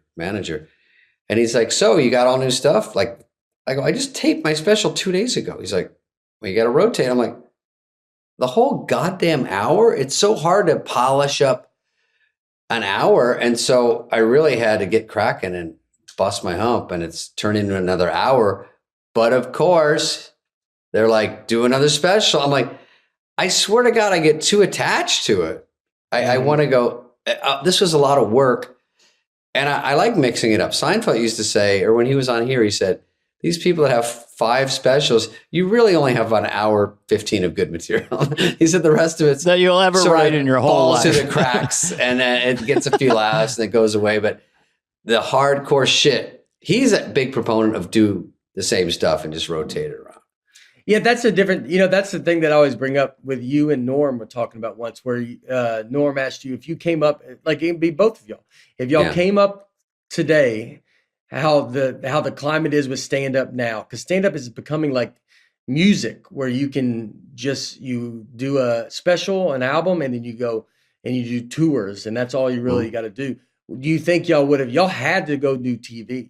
Seinfeld had to go have a TV show. Y'all had to go to Saturday Night Live. There wasn't an opportunity for y'all to do this other stuff. This is new. This is new. Well, you make a better living than most people in SAG and AFTRA. So if this is working and this is a new way to do this, and everyone just by old school habit says, well, when are you going to do a sitcom, or when are you do a movie? You don't have to by any stretch of the imagination, especially for money. It's only if you said, I have more choices now. That's what happened to me. I left SNL, got on a show, and then they're like, do you want to do this? Do you want to do a movie? And it was choice. You were allowed to do it. But if you could just be a stand-up now and be a great one and kill. And you turn into a household name, especially with the younger people because of TikTok and IG. We don't get the movies though. Like it's that kind of, it is fun having a movie out. Yeah. It hasn't clicked over into, if you hope that, maybe one day the movies and the TV shows, like these people realize like how big of an audience you have and like what you can bring to like Bert did his movie, The Machine, and it's #1 on Netflix. And it's because it's like, I mean, he's got a giant audience and he's doing everywhere in the country. He's doing thousands and thousands of It is fun to mix it up. I mean, Theo and I wrote that movie and we're figuring out a time to do it. I would have to stop touring too, but he tours more than I do and more days in a row. And he would lose a chunk of money because when you're doing a smaller movie, that's just the way of the world, It's fun to do a movie. It's really fun when they come out and then you go and do this. But you can't really compete with nonstop touring. Just the money just flies in. So you have to make a conscious decision to say, this matters more right now. And I'll always be able to do that. But it's hard to just put the brakes when it's just too good, Yeah, you don't want to. Well, it's like, stand-up is fun, and I love it, and it's You're good at it. Well, it's like like you see the strike and all that stuff, and it's like you just don't have that. You just gotta. That's what I liked about the Saturday Night Live thing was it's the immediate. When I did that set, even though in the moment I don't know how it did outside of the room. Yeah. But you're like, it's already out. It's done. Yeah, not good. You go. But it's already it's done. It's out. And it's like fun to be like, oh, all right. Anything immediate is fun. SNL, I did miss that. Like you do it and then we go film a movie and it takes forever to film and doesn't come out for a year. And you're like, I have this movie, it's pretty funny. And by the time it comes out, you're like, oh fuck, that was a year ago. And that's not as immediate. And you're in a theater trying to get that, oh, is it working kind of thing. You get to see people laugh. But when you're shooting it, no one's allowed to laugh. I shot something today for something and the crew was told not to laugh. And I'm like, is this not working? They're like, oh, they're not allowed. I'm like, it's just so weird. You want that. And you get it every night and you're a really good comedian. And I love going on the road. I love doing a theater. I'm on tour right now. And when it works, you do get a buzz for a while afterwards. It's just fun if you're good. You go, I feel like I just did something. Yeah. That's hard to do. Yeah. SNL is just based on procrastination and ADD, I think. both that I have a good measure of. So I didn't realize till I left, like, what a perfect thing for me, because I get bored very easily. Yeah, movies are tough that way. The only thing about stand-up long term is the travel.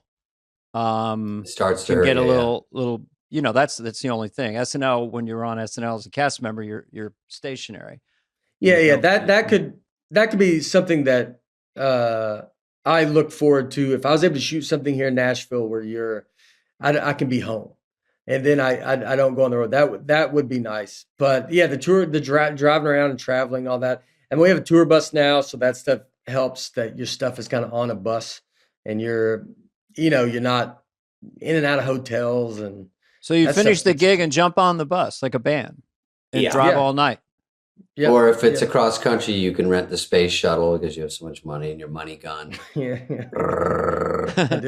Get the Concorde. Whatever that old. I took the Concorde to Wendy's one day. That's how rich I was. No, I took it to Europe. Remember the Concorde? That was cool. I took it to London to promote Wayne's World.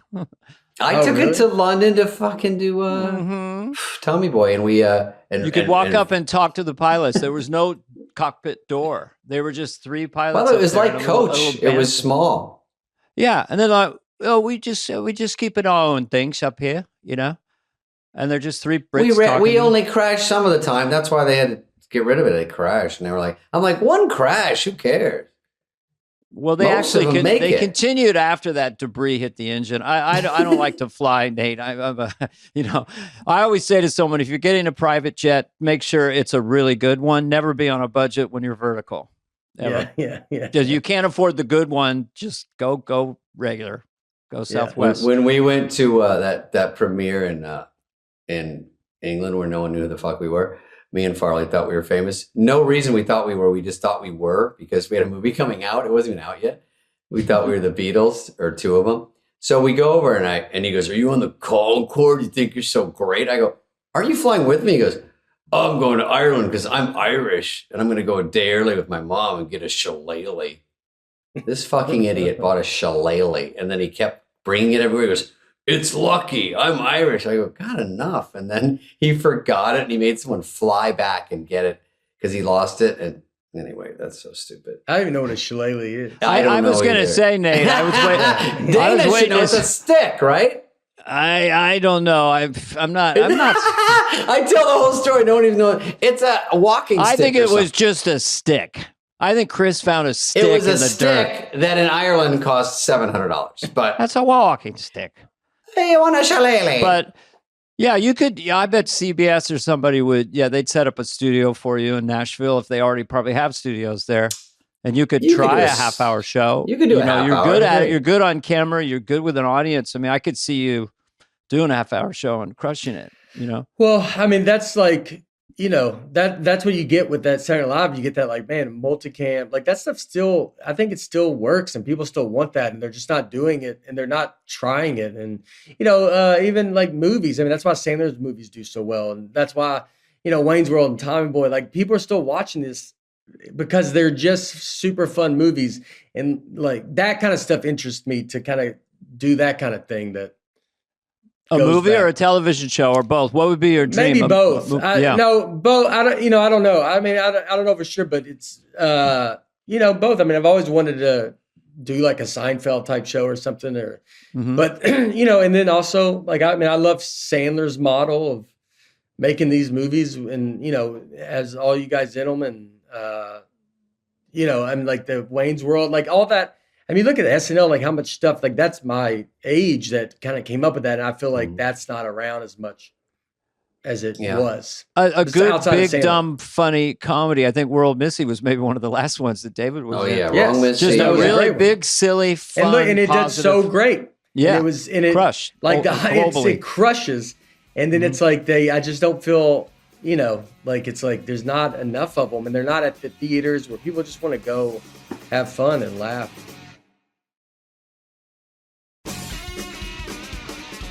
That's the luckiness of you having a lot of attention right now and being good, is that you can maybe get a movie. It's very hard. If people think it's so easy, but to get a movie made, to get on a sitcom, And then it's like a piece of a puzzle that's kind of just fun to have, because when I see people that stop me, it's so many different things they could like, which that's part of the fun, you know. Oh, I saw the wrong Missy, or oh, the Emperor's New Groove, the cartoon one. So that's fun to have, just different things. And then you feel like different muscle. Movies are the hardest to do. I don't know if Dana agrees, but the hardest, but really fun when they come out and they kind of live. That's what I love the most. I mean, but to make them is hard. But I think if you Brutal. can conquer Stand Up Mountain, which Nate has, I think you can make a feature film or a sitcom. It's a lot of the application, the same brain set that you figured out how to write back to back an hour of talking that's likable, enjoyable, funny,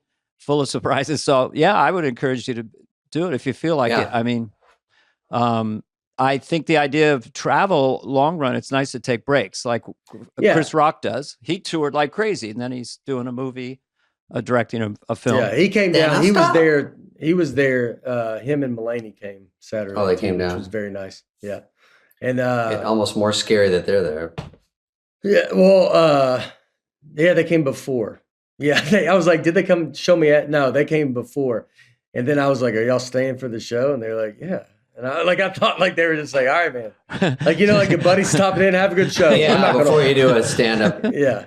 And like, you know what's funny is at 30 Rock, I've been going in that building for 15 years without really realizing it. I was like Conan, Fallon, Seth Meyers. Yeah. And it's really all I've gone to is 30 Rock. And then, you know, then meeting you guys so much. And like, it was like, I was like doing SNL, you're like Rock and Mulaney and like Pete. You're like all these people I've been around. You're like, oh, it's all been NBC and 30 Rock. And you're so close to that you're so close to that stage, because I think Conan's used to be one down and Jimmy's like two down. But just, you go up these staircase, you go up the fire thing, and then you're at a different studio, and it's huge, and you're like, holy fuck, this is all here? All right there. Yeah. And that my whole TV career has been just within those floors. And I did Seth Meyers. That was crazy, because you just are like, we shot the sketch where I like break stuff. We shot that promo. And I mean, then within 5 minutes, I'm just on Seth Meyers. You're like, go up the set. Yeah, it's a great little clubhouse. Just go up a flight of stairs, go on another network, another show. Yeah. Well, Dana, we've Nate seems burned out. He did SNL all week. He's being a great sport to come on. He's seeing his Zoom. Thank you, Nate. He jams all his accolades crammed together in the Zoom behind him. I think that's nice. I gotta have an SNL one. Yeah. Oh, you got to jam an SNL. You wore your SNL sweatshirt. I got my sweatshirt. So yeah, the only guy. Well, Tracy Morgan. Whenever I run into him, he goes, "How you doing, alum?" So now we can do that. Yeah, we're all alums now. Yeah. It's a true. Yeah, dude. I mean, it was awesome. It was crazy. And it's something I honestly thought something that I never really, I never even like let myself even think. You don't want to get fake turned down from something that you think you might get. So you're just kind of like, I'm not going to get that. That's great. So it was wild. Well, you're part of the culture in a different way now because of this. Yeah. And also, I read a review about the George Washington Dream, and that it's an iconic sketch in many ways. And the ending was very cool and different with Keenan. It had a high quality piece of writing and performance. They wrote. I mean, a lot of people think I had some dude. They wrote from me, and they did just a great job. Such a gift. Yeah, isn't it crazy? They understood your rhythm and your timing is really. They really did important, and they wrote to you, and so congratulations. It doesn't always go this good. Yeah. Well, thank you guys very much. All right, bud. Appreciate you taking time. I'll see you soon, and we'll talk later, buddy. All right, buddy.